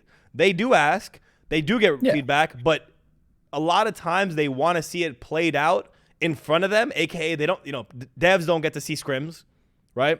They want to see online matches. They want to see it publicly for themselves, see how it plays out, and then usually changes happen then. But suggestions for every new gun, new map, anything that you see basically at this point in the CDL, this point in COD, feedback is getting from pros to developers. But it takes time for them to make the changes because they're a little reluctant to make them so quick before they see it played out and in progress, unfortunately.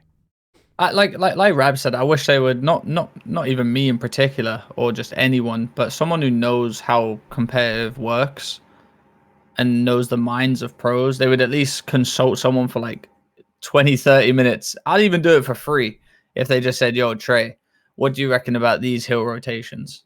Like, this is the map. We can't change the map. How would you make this map better? And if it couldn't get any better, or hill couldn't get any better, or bomb sites couldn't get any better, I'd be like, there's no way of making it better. Not Berlin, Bocage S&D, where the bomb site went onto the plat. That was what, that I'm pretty sure that was one of my ideas. I obviously a lot of people had the same idea, but I'm pretty sure, that we need to move A bomb. I think this might be a bit of a better place. And they moved it. It turned out to be a better place. It wasn't inside that little shack that it was in. It went outside. It made the map play a bit better because you have to be wary about when you plant a bomb, not rushing through some broken bits of wood, hoping no one sat in a corner. So, I feel like that's one thing they could do. Obviously, if they do it, they do it. I doubt they'd pay anyone for it. They don't really tend to like paying people. So, if they do want anyone to do it for free, money, they waste a lot of that shit. I'll tell you. Hey, if they do need anyone to do it for free, I'll give you 30 minutes of my time. Anything extra, might be looking at a day rate, but it did need spicing up. The CDL did need new maps because these MW2 maps they don't work very well. Yeah, they just for the don't. gamers we have nowadays. I think the other thing I find hilarious is like that we still, as what is meant to be a proper esport, live in a world where the pros decide what maps are in and out. I actually find it hilarious compared to like a proper esport, like Counter-Strike or Valorant or another FPS like that. The pros don't get to say shit. They just see what happens and they got to react. The developers decide, the league decides. They decide, are we taking Nuke out? Are we putting another map in? Is Ancient coming in for Dust 2? It is or it isn't. In You want to Valorant, know what the biggest we're issue is? taking out Breeze, we're putting some other shit in. Go on, Trey. They're built on competitive. Of course, yeah, I get it. But like, there's also maps in this game that can work, and it just shouldn't be on the pros to decide. Like, I think the league should come in and say, in an ideal world, this map. They've worked with Sledgehammer. Yeah, they've done some preparation on it, and they're like, we're playing this map. This is how it's going to work. This map's coming out. This map's going in, and you can get on with it. Like, I think that's a better solution because then the teams don't have to do all this. To be fair, I like it as it is because we get the drama of the debates. But like, I think that's how proper esports work. And I know we're not a proper esport. We can't try and be like that. But I don't hate your thing. I don't hate your thing. It's just right now COD wasn't built on comp. They just threw it in there because, well, now they have to. I think if you asked them right now, do you want competitive Call of Duty? They'd say no. They'd say go fuck yourself. I don't like. They obviously they obviously don't cater towards the pros because they would have a pro set division for that. Where there wouldn't be an issue where they would choose and stuff like that. So that's why they go to the pros. I totally get why. I'm humbly disagree with both of y'all in two different ways. One, they've literally said that they created the next set of maps that are coming out in these DLCs for the competitive setting, basing it off of old competitive maps, Rio and Vista. So I disagree that they're not putting forth some effort, at least now, toward the CDL side or the competitive side, however you want to phrase it. The second thing I would say, I don't know. I feel like having a map set that's fully chosen by these people who have clearly in the last several years not made the best decisions as it's come to the competitive side would be a failure, and it'd be to the detriment of us. We'd be playing domination Afghan if they really were coming in and doing map sets. So that's why I kind of humbly disagree with the thought of let the devs decide and then we have to shut up and just let them. The league decides. Somebody smart at the league decides. They see No, that's what I'm Rio, saying. That's what I'm they saying. look at the overview. You bring an esports team in, Ace. Brother, Yeah. the esports team that comes in are the pros that test the game they test the game out. So Exactly. and they give feedback why- on which maps are good, which maps are bad, which modes are good, and all that. So the committee is there.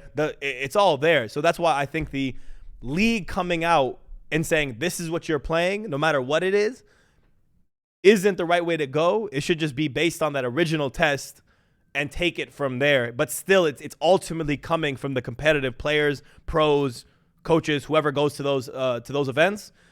It should be based on their opinion more than I think the esports division, because ultimately even that esports division that they make is going to just be ex-pros, which God bless. I hope that for all the ex-players have an opportunity to go work at Activision. That'd be a great thing.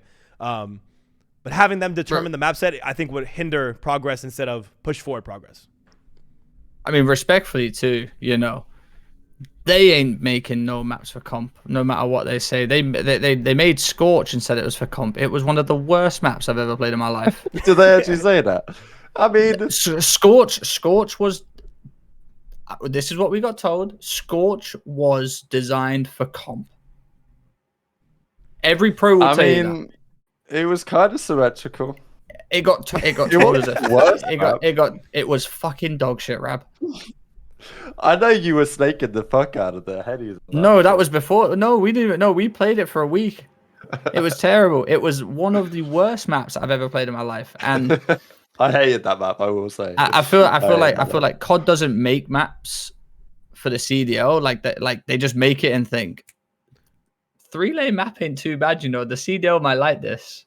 We've made it. We'll throw it in there and say we catered towards them a little bit. But they didn't really. Sometimes we care more than others. I mean, I don't know. Like Infinity Ward for sure. Let's see. I think Sledgehammer, like, I don't know. I want to give Sledgehammer the benefit of the doubt that they actually are trying. But I think the other annoying thing on this that we have to just discuss is the fact that if Sledgehammer actually are trying, which it seems like they are, because they made a major. Maybe it went too far, but I think they're trying their best. The problem is that the CDL are sabotaging this whole situation because the new maps came out on Wednesday and the deadline for the map set change was on Tuesday. So what's going on there? Everybody knew the new maps were coming out. Vista is almost certainly better than some of the maps we have in the pool at the moment. I don't know about departures, whatever. But when the CDL say, well, it's because we wanted to ensure that the map set's the same for the Challengers Cup on the weekend. Yeah, let's take a gander at that as well. That sounds wonderful on paper, and then the teams turn up to the Challengers Cup and they're getting forfeited for bullshit reasons because the admins that Face It employ have no idea how to run. So don't come telling me that we really care about challenges and it's a top priority and using that as the reason why we're going to have to spend 2 months with no Vista in the game. Although it could well be there and Abizi and other pros wanted it. So I think they're just, I get where Spencer's coming from here, but I mean, are we serious right now? It's caca cheese, though, to be fair, because they're talking about, both sets haven't had the same competition. Bro, Challengers played on a whole different patch than the pros did at the event. The hell are you talking about? Sense, bro. It was a different game legitimately for Challengers than it was for the pros. So this excuse is kind of wild at a Spencer who typically is very player forward and one of the most committed guys to the competitive side. But like this cheese right here is too much cheese considering what just happened 2 weeks ago basically. So I don't know, man. I was going to say if we cared about comp, they cared about the pros and their comp, they would make CDL. You know how you can choose a CDL setting in private match? Yeah. At least worst comes to worst, if you're making them play on a different patch in Challengers, at least make them play on the same hill rotations as the pros so they don't get fucked over a week before the biggest event one of the biggest events they need for pro points and stuff like that. I don't think that's a hard thing to do. In terms of clicking a game mode and the rotations are different from CDL hardpoint to regular hardpoint. Now the gun change is a bit different. But if you cared about the whole thing as like you guys said, like they're playing a whole different game to the pros. Pros are going to the event playing the rotations that they played a month ago. So if they truly did care about like, you know, player forward, player integrity and stuff like that, they would do little things like that, which would make it better. But I've lived the life of that. I've lived the life of a pro that played in a different patch to everyone else. And at the time, it was a big fuck you. Because I didn't care about what patch I was playing on, because I knew my account played on the right patch that I was going to play on at the event, and we had no issues going into that event. But the challenger players, it's the same thing. You just get thrown at there. It don't matter what it is. Even if there's a different patch on the day, it don't matter. You're still playing on that patch. A month of work gone, and then less than a week to prepare for the event that is keeping you afloat. Like if you're a top 8 team in challengers, this might be the money you need to like keep playing in challengers low key. Like this is very hectic to have 5 days to prepare for the biggest tournament that you were prepping for a month. All your practice essentially for 80% of the map pool and modes is different now. And you can't even play pros. You can't practice pros at that point. Yeah, I know. It eliminates scrims too. It messes up scrims now for pros and top AMs. So it's very problematic that they come out with this like, oh, we're doing it so both are the same. Yeah, but you didn't 2 weeks ago. So hopefully this major 2 week come in good. The meta sticks for challengers and for pros, so we get some consistency across the board. That would be ideal. But yeah, I do want to address. Wait. Rob, how do you want this next topic? How do you want to introduce this next topip? I don't even know how to introduce this right now. What, on the coaches? Yeah. So we're not beating around the bush? Yeah. Okay. I'll Let me do a little introduction here, and then I know Trey maybe has a few words on this, but I guess the point from my perspective is that in regular sports, coaches are very quickly criticized if teams are terrible. And that's how it usually goes. But in regular sports, often you've got, let's say in football, you've got an 11-team starting team. You've got a massive squad of like 25, 30 players, whatever. So you can't necessarily blame an individual at that point. The coach tends to get the blame if the team is trash. In COD, a lot of the coaches, and let's be honest here, lots of the coaches found themselves in a perfect position when the CDL happens. Because all of a sudden, holy shit, people are getting employed as coaches.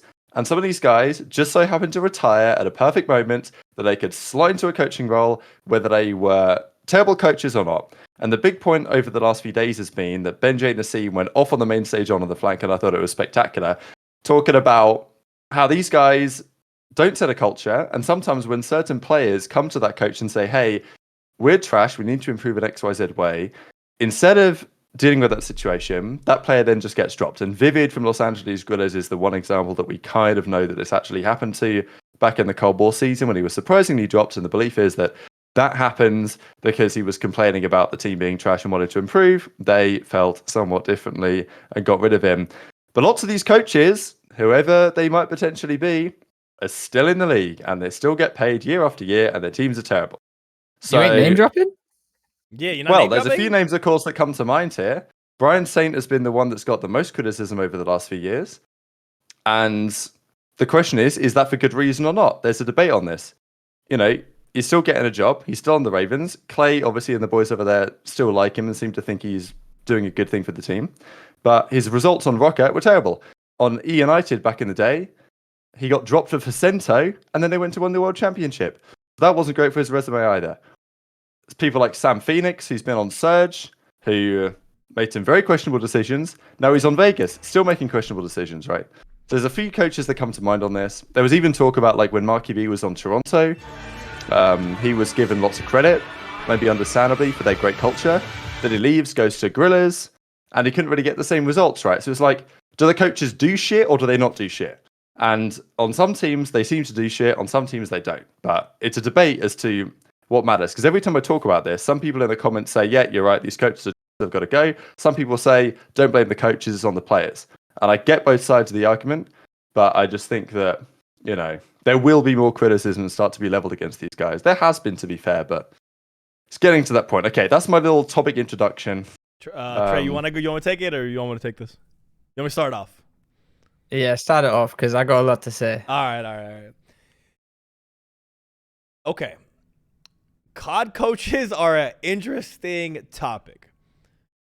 There are some coaches that definitely attribute COD knowledge and map knowledge to their teams, whether that's particularly in S&D or they're just very methodical with gameplay and they used to lead their teams back in the day, IGLs, and now they've converted to COD coaches.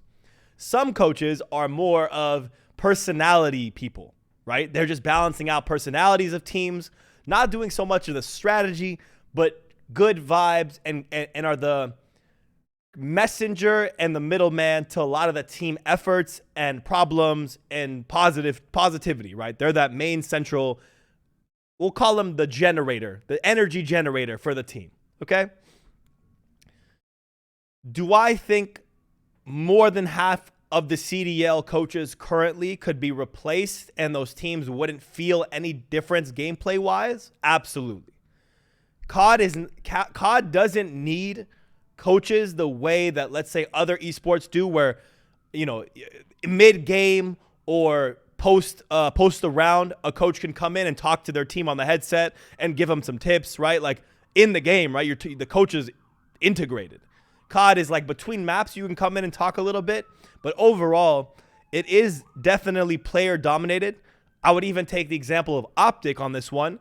No takeaway from JP at all, right? JP is great and done amazing things in the CDL. But his role has not been a coach to this point. He's been an analyst. He's a data guy. He's not a COD pro, right? He does the videos. I'm sure he's learned a lot, but it still shows the level of importance of a COD coach overall. OpTic got rid of their coach. It was like, our analysts will take over the spot, and most would argue that they played better when they got rid of their coach last year. So, to me, overall, if I had to put a solid one-liner or two-liner on COD coaches, good if they know how to balance out personalities, because that's their main job. But in terms of actual strategy on the map, 90% of the time, they're going to defer to what the players say, and it's more important to have a good in-game leader than it is to have a good coach in COD. All right. Buckle up, ladies and gentlemen. All right. Listen, I'm gonna try and refrain because I don't want to piss anyone off. Do it. Coaches are a big respect thing. If a player doesn't respect the coach ain't gonna get listened to. Win or lose, coach gonna get the blame regard. It starts off with the players, and then it goes to the coach. That's facts. That always happens. Now, if Carolina carry on playing bad, or play bad, should I say, not carry on, they had a decent event. Everyone's going to look at Saint. Why? Because of Rocker. They were probably one of the worst respawn teams, if I'm not mistaken. They've obviously kept Looney as a coach. So who do you look at? Who made the mistakes? Who went? Brian. And I know Rab had some things to say about Brian Saint, and I had some things to say about Brian Saint. Do I think he deserved another chance? No. Did he get one? Yeah. Congratulations. Grab it by the balls and storm ahead with it. But if it doesn't work again with this Ravens team, he can't get another spot. He just can't. Because we're in this situation right now where Rab is right. Players retired or they were coaches before that and they just got given a spot in the CDL. And we've got to stop recycling players. We've got to stop recycling coaches. It's the same shit every year. And I will say with Sam Phoenix, he done a good job with Surge. But how much of a good job did he do with Surge in terms of how much did he impact it? Now you look at FaZe impact from Crowder. You hear them talk about it all the time. All the time. They always gas him up. They always gas up 2-pack when it comes to S&D. So I think when you look at that team, that's what a coaching staff should be. Now, do you reckon Crowder sat there telling Simp and Abizi what to do every single day? No, of course not. They are unbelievable talents. Does Crowder know more than Simp and Abizi? No. But what they do, what he does know is he can see the mini map and where everyone is at a certain time. And I know for a fact Simp and Abizi and Cell and Draza all respect Crowder. And it goes both ways. You respect your coach, you're going to listen to what he says. If you don't respect your coach, if you don't respect your coach, the coach is just there for show, just to show that you have a coach. Do I think 6 out of these 12 teams could get on better without a coach or need a coach? Absolutely not. There's 6 out of these 12 teams that could get on without a coach. I promise you that. And the coach is just there to show the team has a coach. And there's a few that I would get rid of. There's a few that didn't deserve a spot. Not going to name names because I'm not Rab, and I do like to keep my bridges semi-intact. So congratulations. Now, Thanks for biting the bait, Rab. You done exactly what I wanted you to do. I think you I could have gone on. But listen, I do think it's a respect thing. I do think a lot of coaches don't have the respect from players in terms of what did that coach do as a player for me to respect him as a coach. Now, I'm not saying you need to be a world championship player or anything like that, but there is a clear difference between respect between FaZe and Ultra to, let's say, when OpTic had Rambo.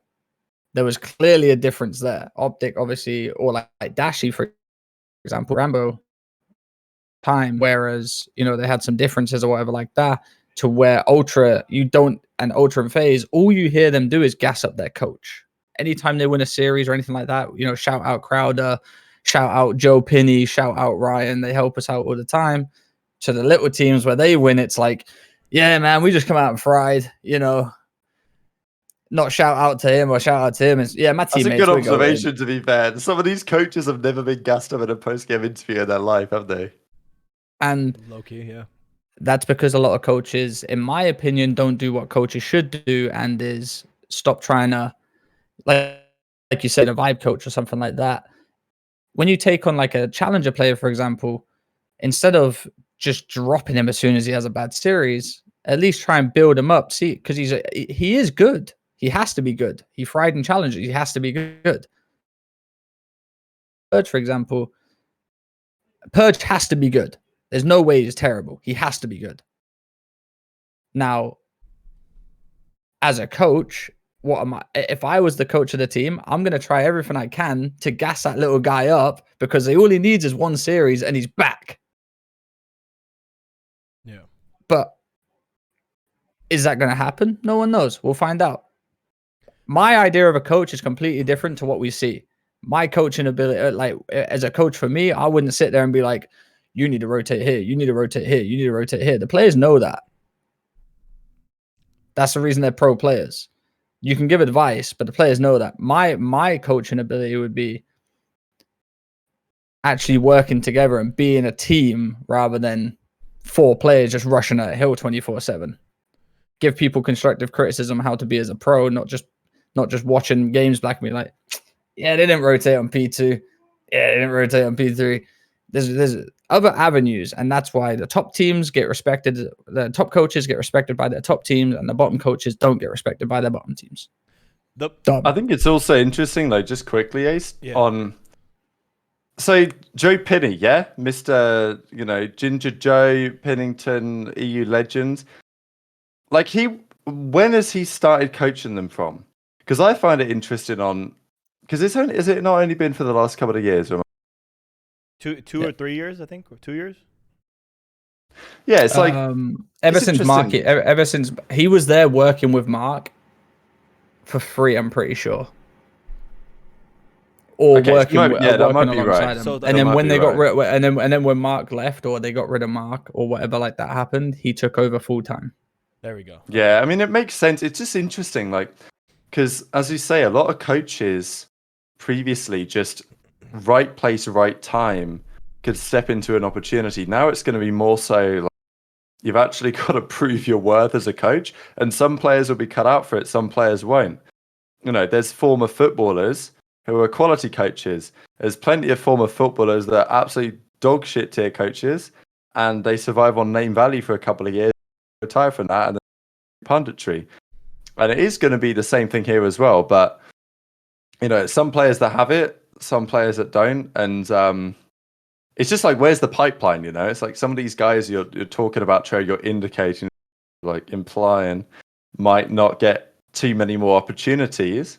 Okay, the other player I was going to mention was Theory, right? Because Theory was a solid player. He's one of the. You were dying to say it. You were dying. I needed to say it because I had to say it, right? Like he's been on these. How many done? Like, are we taking a piss right now? But he's still there. In partial defense, though, has he had the greatest organizational backing to make the best team in his mind? Nah, for sure. Buck, like, you know? I respect that. I definitely understand it from his POV, but also like. I don't know. It's difficult to say what's happened, but when your team is trash for so many years in a row, surely it's only a matter of time. But then you got to wonder, like, let's say, I guess for Vegas, like, let's say get rid of Theory. Like, what the hell do I do? Where's my other, you know, at least I know Theory. I know what he's like. He tells me the right things in the meetings we have or whatever. It's like, who, you know, where's the pipeline of coaches? Right? This is what I'm talking about, though. This is what I'm talking about, though. Right. Theory, I feel like a lot of players would respect, correct? Yes. Yeah. He has pro experience. He's won chips before. Who'd you might guess? Oh, my bad. Sorry. He is a pro player and he's won chips before. You have to respect him just based on what he's put in the game. Yeah. You get rid of Theory, and I'm not saying they don't respect him. I think every player would respect Theory as a coach. I feel like everyone would. Now you drop Theory, you bring in a challenger coach. Are you respecting a challenger coach, Rab, or no? Me as a player, you have to respect everyone that comes in there. Any coach that gets picked up, you have to show respect. But we're talking about COD players here. Yeah. If they ever won at least something, like, you know, we're talking COD players here, all right? We're talking people that are like, I used to slam that guy back in the day. Why am I listening to him? Mm-hmm. You know? It's that constructive criticism that I talk about, where it comes down from players and stuff like that. Like, can they handle it? No. Are they going to handle the, you know, are they going to handle a coach coming in that's not done anything close to what they've done and listen to him? I don't know. So I'm going to add into that a lot of these challenge coaches are younger than some of these players that are on these teams as well. So like if you're a slasher or accuracy or attach, and a coach is coming in, some 22-year-old kid on some challengers team that clearly just got blessed with knowing his friends are frying in COD, it's kind of the stupidest thing in the world. This kid hasn't done shit, to be honest. He's just the listed coach of this team. And sure, maybe he's in those scrims once in a while, but does he actually know anything? Or is he just coaching the top 8 challengers teams that are going to fry regardless if he's there or not? The actual job of a COD coach, 90% of it isn't the COD. It's actually just balancing personalities and taking you being the one to be able to deliver bad news, constructive criticism. And if the team's having a hard day, you need to be able to channel that into positivity instead of letting it break down and continue day to day, right? That's why I'll give credit to, you know, Sam Phoenix. He's a guy who maybe doesn't have the super greatest COD knowledge of all time, but he's passionate, he brings energy, and he's able to take the criticism and take the, you know, the heat basically from his team and channel that back out. That's something that you need, especially in a very competitive team-based setting. You need someone to be able to blow off the steam of the rest of the guys that are obviously getting, whether it's a really bad day of scrims or a really great day of scrims, keep the personalities balanced and maintain it kind of consistently.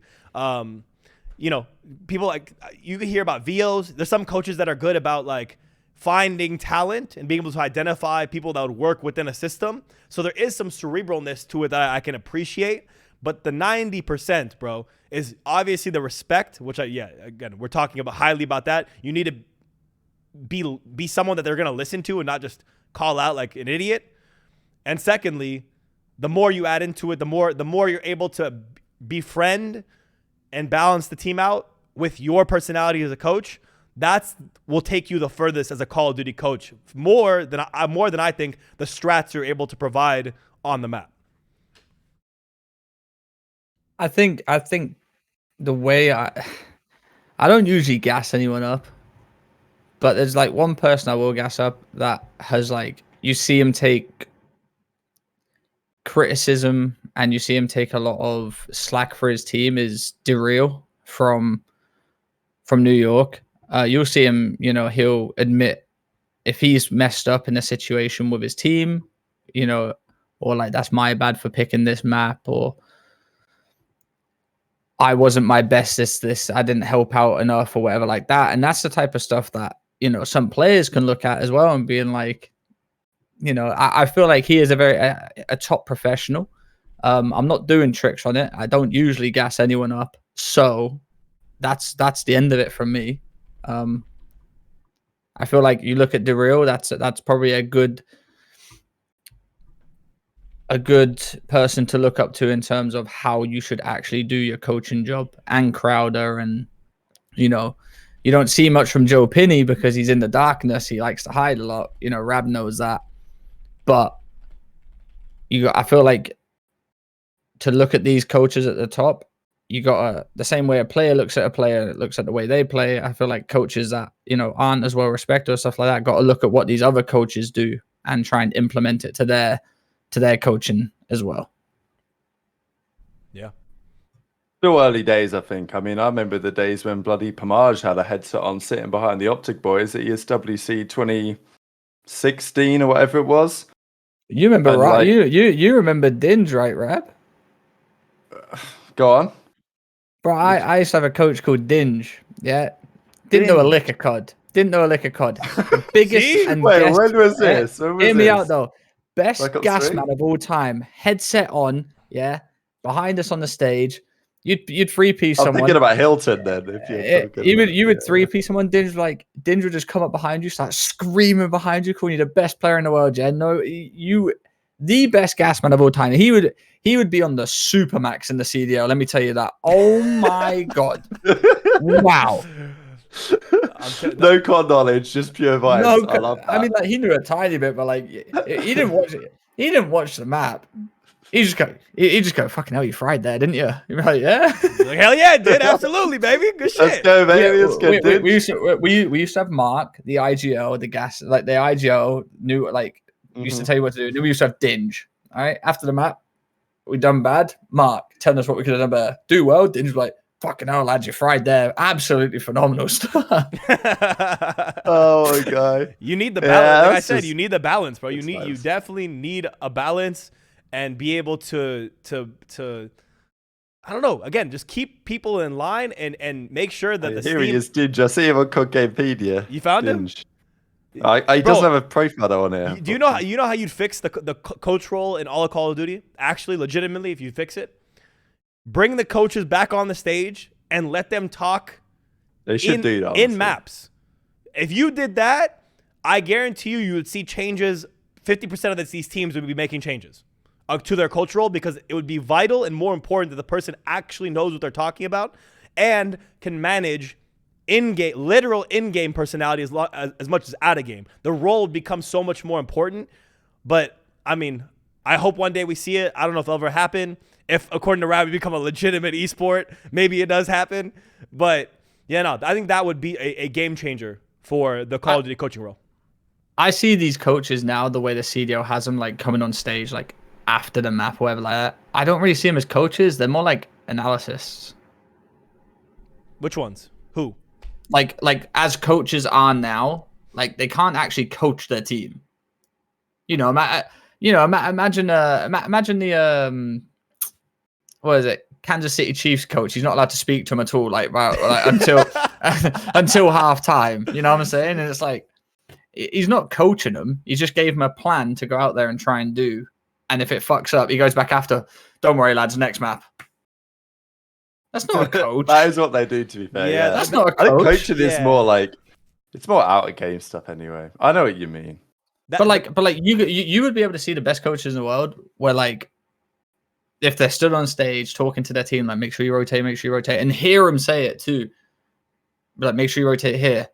You know, take the going long behind run. someone, Take the stand OE. behind- Like yeah, some, yeah. yeah. That, like, I'm not saying like. I mean, I'm gonna be real. Like, that's what we miss. I feel like that would be so sick to have back. That would be an actual coach. That's what a coach does. 100. You know, it would bring you would be so much more interested to hear the comms of a team, to see what the coach brought along with it as well. Plus, it would show you, it would actually, the significance and impact of having someone like a J-Cap or a Crowder on your team would be such a separation that then even picking your coach is a vital part for an organization. It's not pick Mr. Random gas man. That doesn't do much for you. But if you have a guy who's calling out the strats in the game, disrespect on this stream. Not even. No disrespect. Never, no disrespect. I'm taking Dinge over Crowder, over Joe, over anyone. I'm taking Dinge. Dinge would single-handedly revitalize my career. I'll say that now. If someone gave gas, me, bro. If someone gave me Dinge, if someone said, Trey, you're joining Paris, minimum on the min, of course. But coaches are allowed on stage. Dinge is allowed with you. I'm making champs, minimum. Minimum making champs. We love to see it, man. See that the gas I think does have a place, the bro. thing people have said in the past, and I kind of get this, is that there's some degree of a skill gap, right? Because imagine, okay, for example, you're Rambo on Surge, and Hook doesn't really call out much. I'm simply going to call out for him. I'm going to stand behind him and I'm going to do all of his comms for him. Mm-hmm. And that's my job. Like, there's people that would say, and I do get this argument, that it kind of lowers the skill gap because as a team, you should be able to play the game and comm. And that is an impressive skill gap. If you give FaZe the ability to have Crowder behind them, then the ability of those guys to comm in game, which is currently a weakness for them, is limited to some degree because Crowder can just do the communication for whoever. So I think it goes both ways. Like, I see that argument, but also I kind of have the argument that I'd like to have the coaches on the stage. But that's been like the historical argument why people have said that it's a bad idea. I'm going to come back to that in a sense. I think there's a balance to it. I think maybe in hard point, you don't allow coaches to come in and talk mid-game. If we want a balance to it, right? Because the skill gap argument is definitely valid. Hard point, you don't let them come in. Between S&D rounds, you can let them talk literally between round to round. They're limited. Maybe for the competitive side, we add 15 to 20 seconds where they can talk a little bit there and be like, okay, let's call it a strat here for this first round, second round, third round. This is how we're going to close out round 11 there. Between control rounds could make sense as well because you're resetting, right? You're restarting from the beginning. All right, here, attack this, do this break off. Let's run this way. If you want, there is some way to make the coach integrated back into Call of Duty the right way and not lower the skill gap and maybe ruin the game to some individuals or maybe to some competitive players that see it as cheese.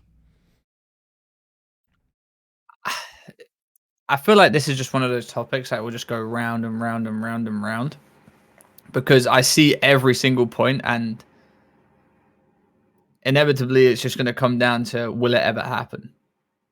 True. There's good points and bad points. I also agree with the fact that the way the league is now, imagine having, coaches on stage and he just, itches his neck or so, big screen on the back. Next thing you know, full rotation, I feel like it couldn't happen now, but I like the way CS do it, but CS is also, a game that's built for it. I'm pretty sure he only talks in between rounds, if I'm not mistaken. I'd say timeouts and stuff as well if they want to talk. Yeah. I feel like Ace's S&D thing is probably the best thing they could probably do. I would like to see it in hardpoint. If there is some guy that is lacking in comms, he can come in and help, and you could see how powerful a coach can actually be. But then that also is a detriment to the player who needs to actually be a professional player and do everything a pro player does. So there's arguments for and against, and I feel like every argument we say is going to be correct. I think the bottom line is that the bottom coaches don't do enough, and you can clearly tell by what the players say after they win. When the top team wins, they gas up the coach as much as they gas up the players. When a bottom team wins, it's GG's to the players. Who the fuck's my coach? people in chat also saying in Halo, I guess the coaches are mic'd up the entire time. They're always mic'd. So yeah, that is true. I mean, they're calling out like the power ups in 20 seconds, power ups in 10, stuff like that. That's basically cool. what I remember the OpTic like Halo team a few years ago. They got Big Timer to be their coach, and they literally told him, "Look, Big T, stand behind us and tell us the power-ups coming online. All you got to say. That's all we want you to say." And he did it, and they did pretty well. W Big T right there. Yeah, no, I think, yeah, so like Trey said, this is kind of a roundabout conversation that all of us have, I think, somewhat of a similar direction, but just in the result is a little bit slightly different of how it's implemented. Let's dive into Major 2 matches, because we have them this weekend, right? So, we're finally back for some COD after, 2 weeks, 3 weeks, so much time off. Let's jump into the schedule right now and see some of the best matches for this upcoming weekend. All right, so let's pop in here. Some of the highlights. We have Carolina versus... We can just look through the games, but I mean, just one by one? We can do one by one? I had a couple of highlights. I mean, what do we think, Trey? Because I think both Subliners games this weekend are massively interesting.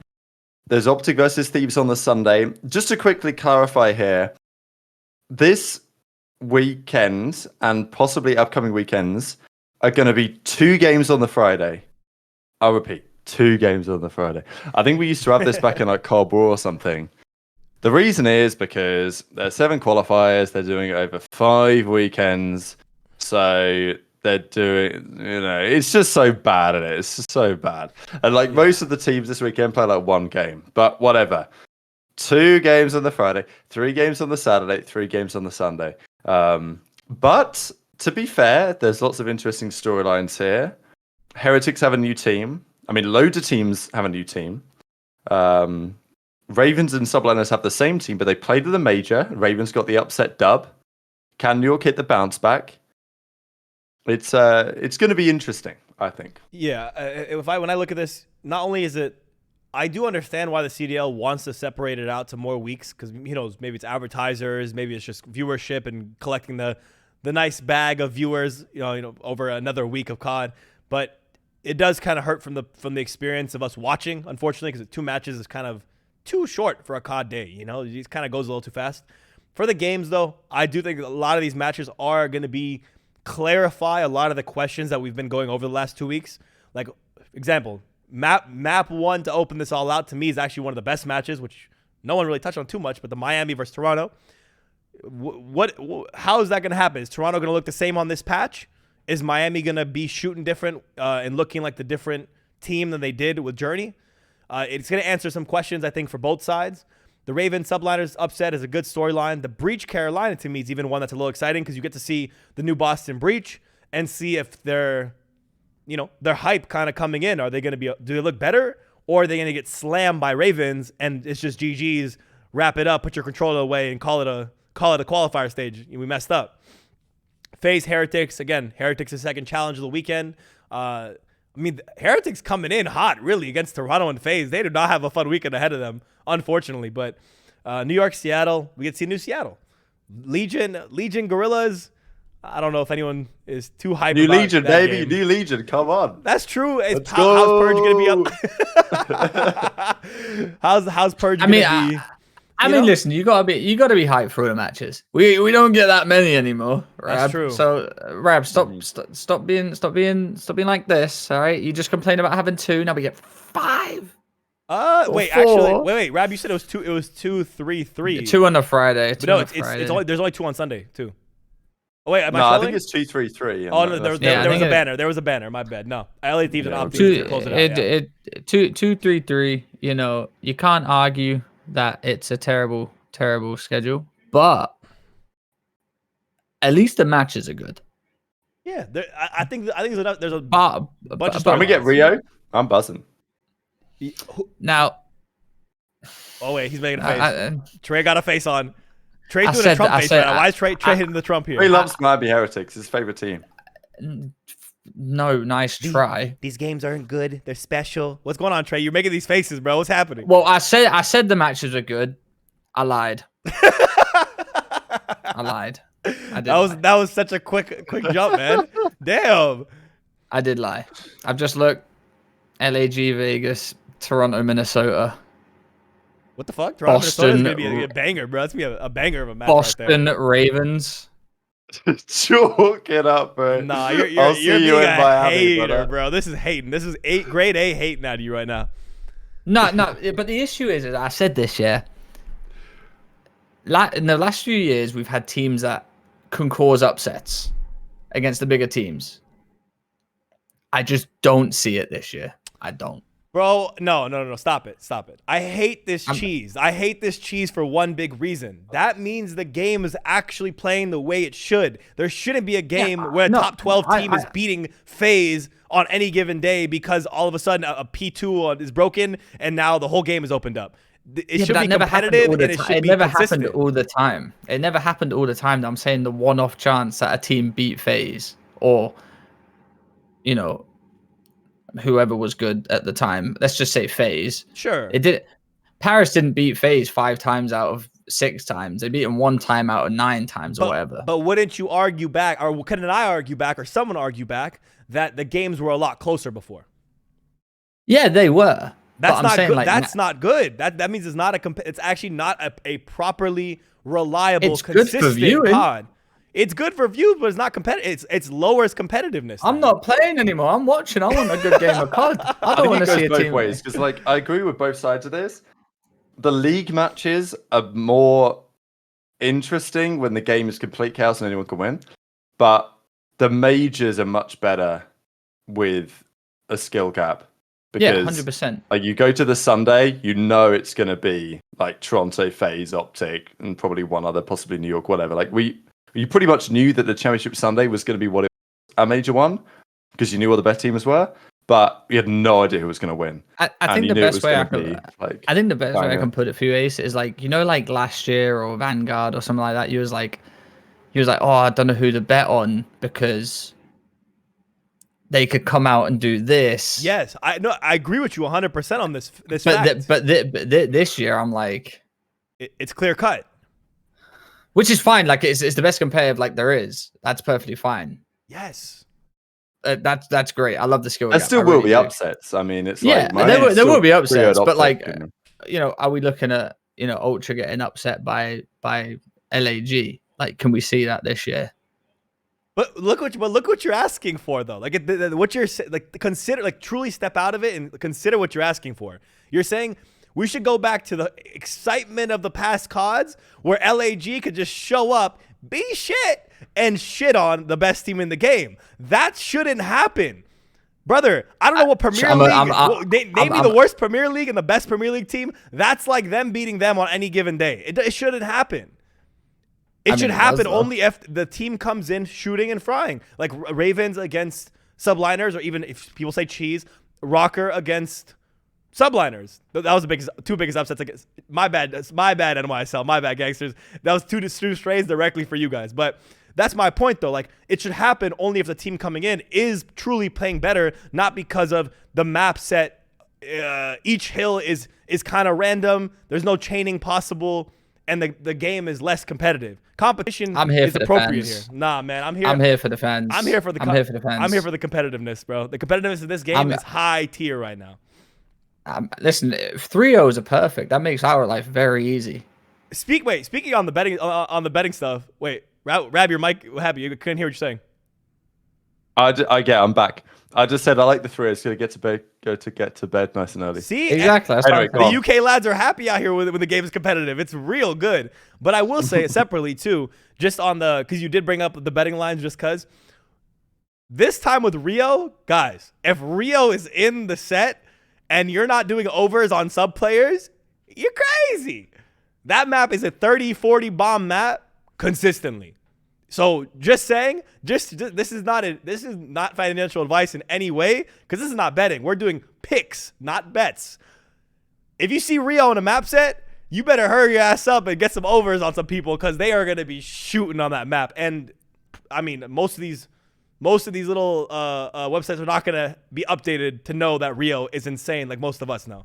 So just a thought overall. But Trey, you're wrong. I hope you know. Just want to let you know you're wrong. GG's in the chat for Trey, everybody. I never said I was right. You are right. I just want to see something. But like Rab said, I'm happy. 3-0 makes our life easier. We can just hop on the dope check and be like, well, that team's shit. Yeah, they got to blow it up. This is what you like. They got to blow it up. 3-3-3. This is the other thing. If you get slammed every week, you got to make a change. If you like, this is what used to happen with Florida, right? Like Florida dog shit, but they would be fluking these game 5 wins. You know what I mean? They used to fluke a game 5 win against some team, and they'd be like, "Huh, maybe we're actually any good." No, you're still shit. You still need to make a change, but they wouldn't do it because they thought they were good magically. Yeah. I'm happy with the 3-0s. Like I said, it makes our life easier. We hop on there. It turns Rab's notepad that we got to talk about. It slims it down and it just says that team shit. They need a change. And then what happens? That week later, they make a change. We roast them for making a change because it's a shit change. Guess what? Team's still shit. We just keep repeating the process. And guess what? We don't care because we get to roast everyone that does it. See, so ultimately it's it? entertaining as shit for us too, because we're just gonna see the bottom teams. You gotta love it. Trey not gets knowing it. what to Trey do. now sees how the content merry-go-round works. It's unbelievable. It's beautiful. Yeah, it's Once your unbelievable. eyes are No open. wonder Rab's a millionaire. Dude, and Rab's only going to keep getting richer because, more team changes are coming. Major 2 is set to be exciting. This first weekend of matches, we will have a watch party up, a Breaking Point watch party, which features me. Rab will be there, I think, on the Sunday for the OpTic match because he's going to be busy doing videos and all that. Trey might join us, I think, as well for this. He might be streaming as well on his page, so you have to check out his stream. We'll figure out. Yeah. This weekend, though, guys, we'll be on for the matches. That is Dope Check. Episode 7. Do you want to look at fantasy real quick? Oh, we have fantasy to look at. Time out. My bad. Oh, gangster. did you want to talk about that thing real quick or no? That thing? That's very general. What is that thing? That thing is in the other chat. You can put it in the chat. Oh, yeah. Actually, let's talk about challenges. We've got to talk about that. All right. Oh, It's actually been like... Let's talk about it. Yeah. It's been talked about now. We can bring it up for like a couple of minutes here. Yeah. I did put the link. I put the link in the other chat. You can Hang just on. bring this up. There was also this too. I'll put it in here real quick. I can start us off if you really want us to. Yeah, definitely start it off. Challenges in Miami. We have been told it's a week after the CDL event. Whoa. We are being told it is a week after the CDL event. It is not run the same weekend. It will be not held in the same place. Wow. They are throwing a challengers event, so whilst it's not the same weekend, congratulations to Miami Heretics, and I think all the challenger players and everyone should be grateful for what they have tried doing.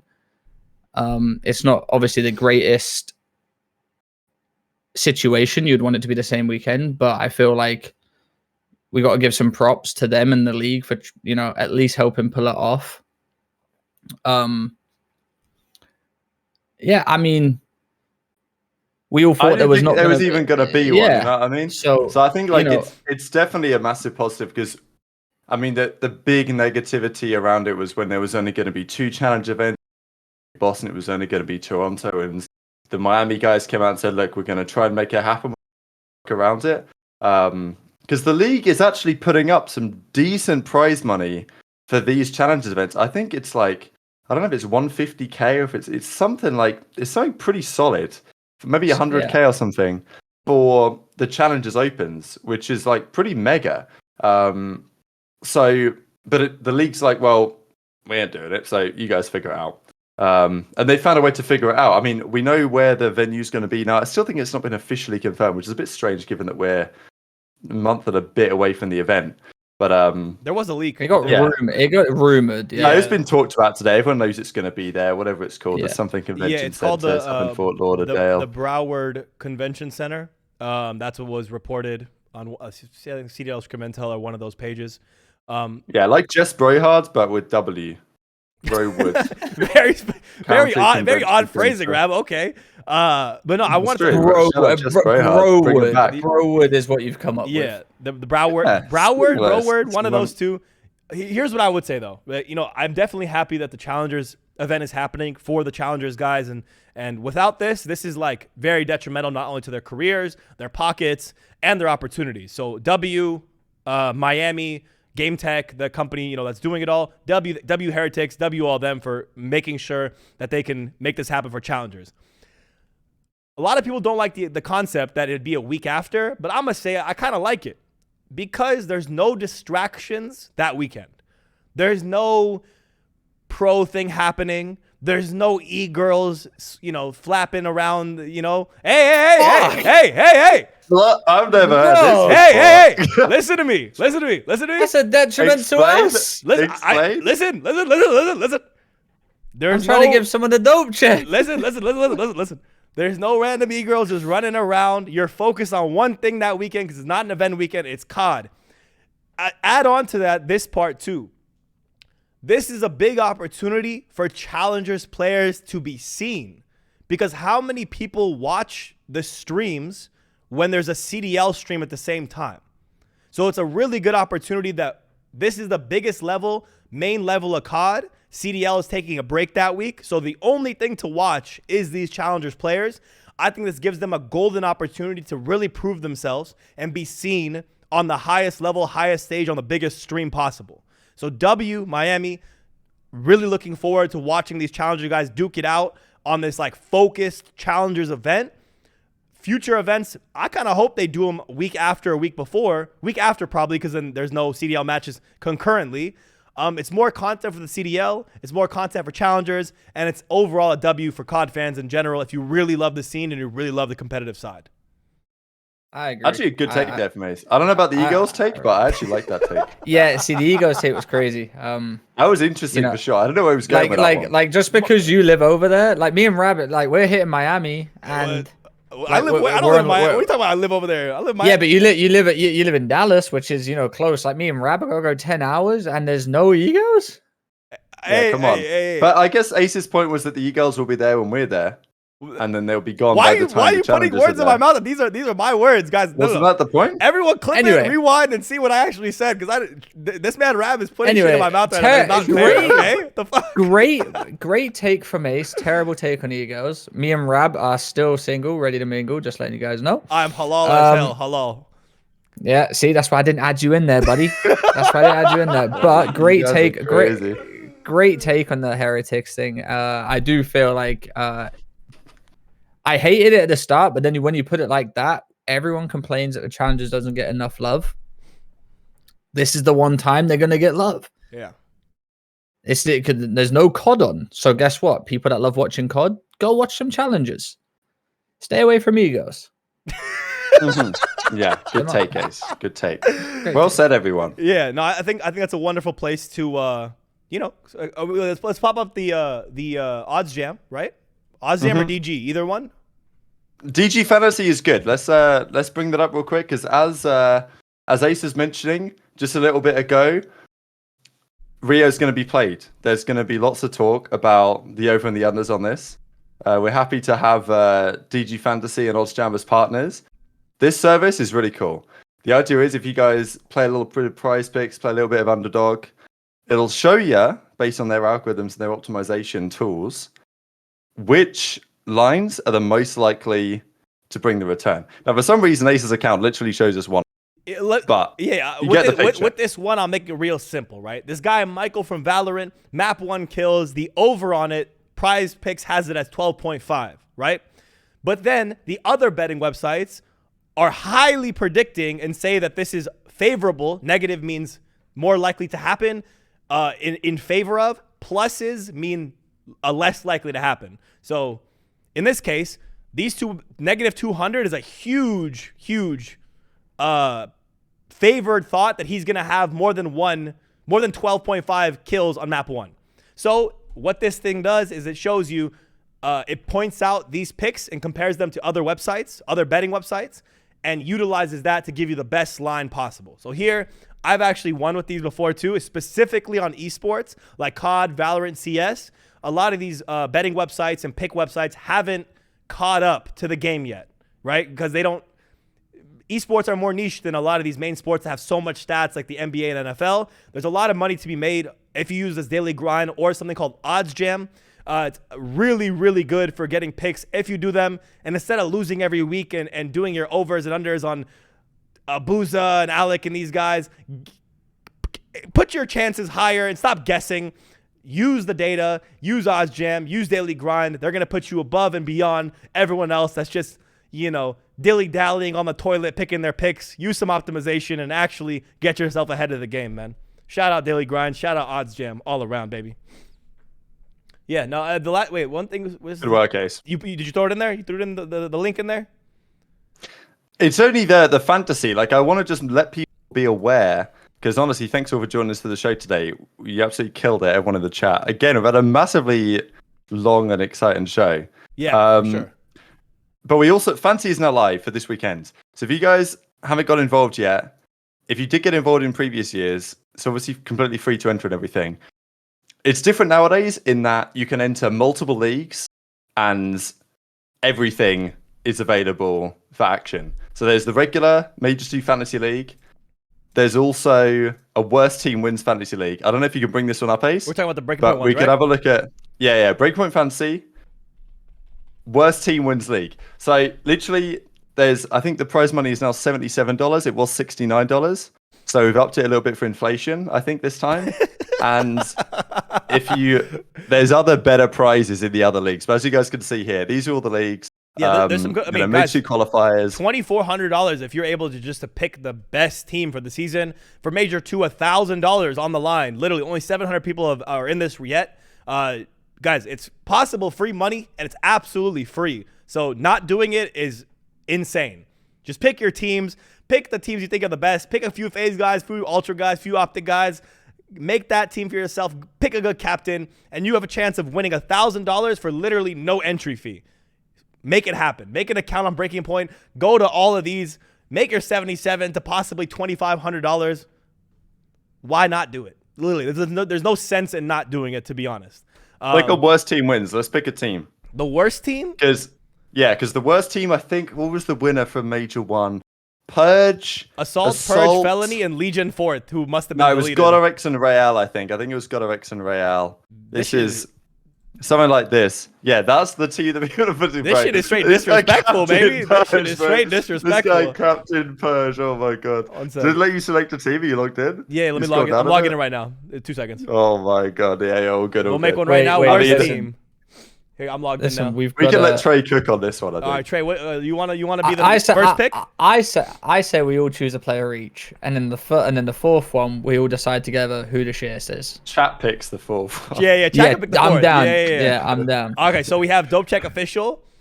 Worst team in the game. Who's our first round pick? Rab, who wants to go? Who's first round? Trey, I think you want to go cook. first, Rab. Yeah, Rab, you want I gotta go first? Okay, let me scroll down to the $4 picks.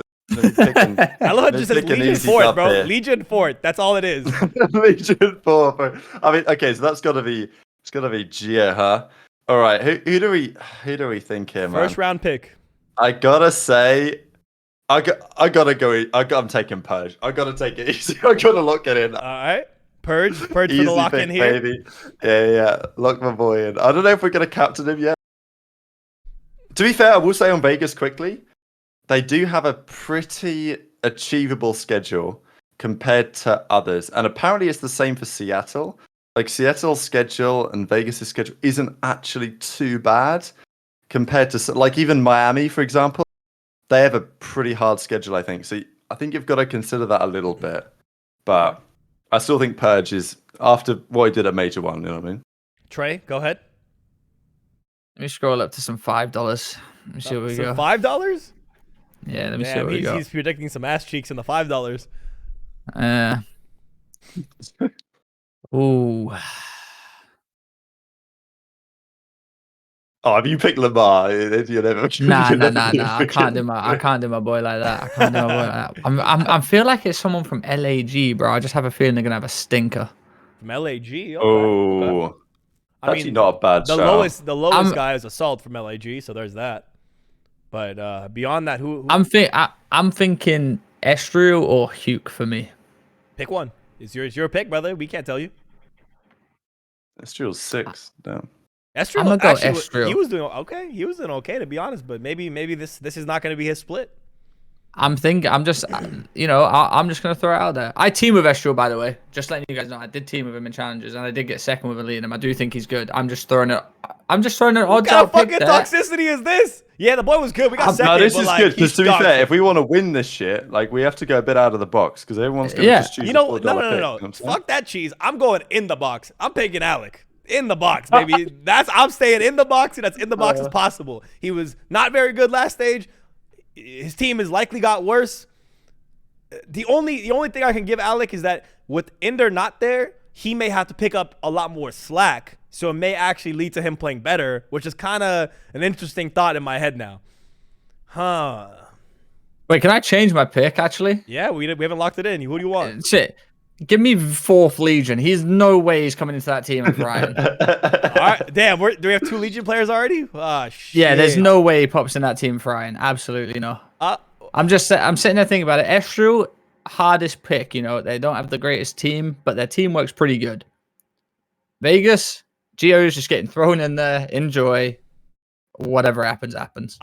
Is my iLLeY take crazy, guys, or chat? Is it crazy to think You might need to move the chat off the screen a little bit so we can see the team. Can you move the chat up on the OBS? Oh, my bad. To top of the screen. I got you, bro. Then we can see the team. I don't want to block you. Damn. All right, there you go. Yeah, we're good. iLLeY on the bench, easy pick. There we go. Yeah, that's good. So okay, I mean, but I feel like we're getting a bit more generic team here. you know what? The only, again, like I said, the only thing with iLLeY that's making me hesitate is to go between Hook and iLLeY for me. But iLLeY is Ender's gone. He has to pick up slack. He may play better finally because of that fact. So that's kind of my one thought. But I'm gonna go. I think Huke's a solid pick in my opinion. My finger's on Hook. It's like stuck on Hook actually. All right, yeah, I'm going Hook. I'm going Hook. All right, chat. Who do you guys want for the 4th? This is the chat's pick here. I'm seeing it. Let's see who I see here. Our city's Assault fellow Purge. We got a Hook. We got an Assault. We got another Assault.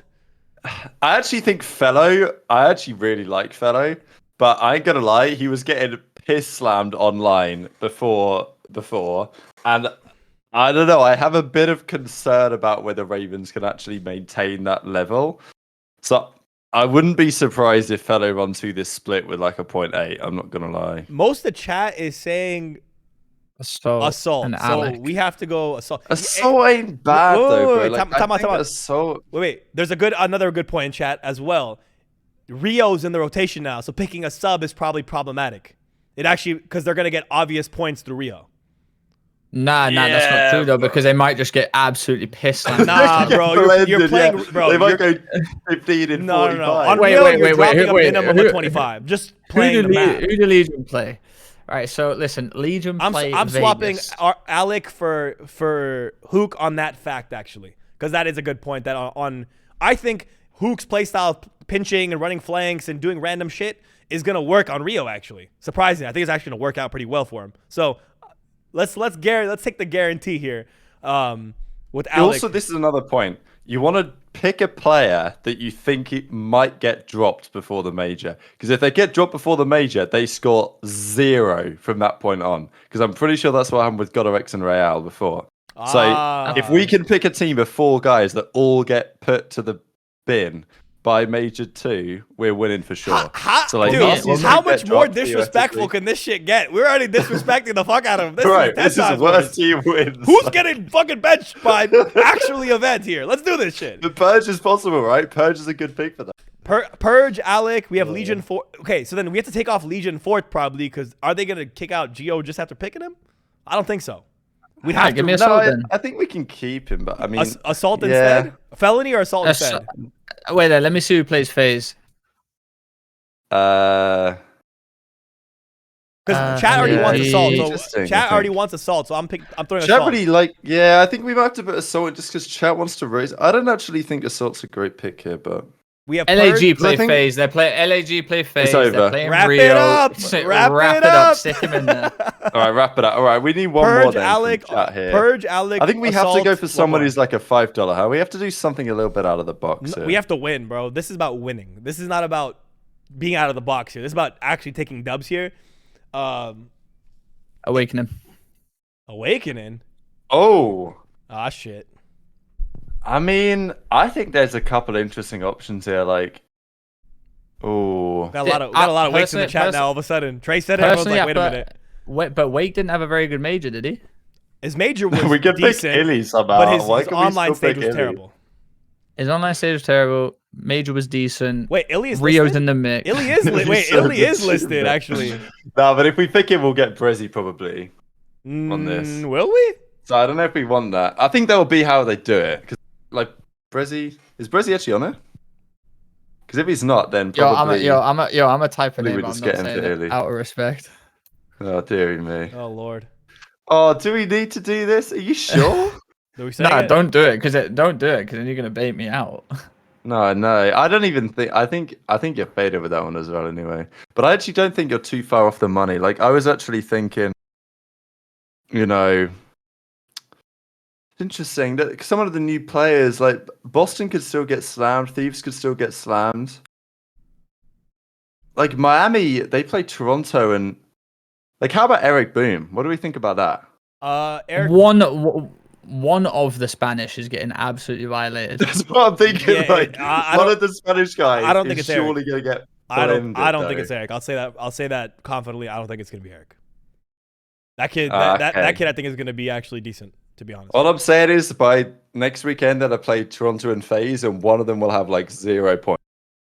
So No, who's I our did not fourth, say man? that. We've been stuck on this for goddamn 10 minutes. Who's our fourth? my vote's for Eric Boom. No disrespect, vote- Eric, but that's my out of the box pick. My vote's Wake.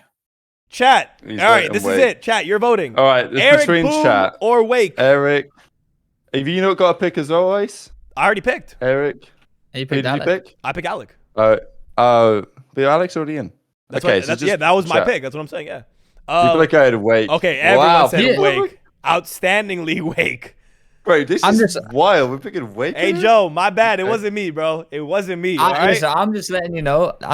I have no fucking friends anyway, so it doesn't matter who I pick. Don't be upset. Shoot better. All right. I have no, I play rank, play solo. I ain't got no friends. Okay, Shoot better. last idea. Who's our captain? Is it Purge? Is it Assault? Is it Alec?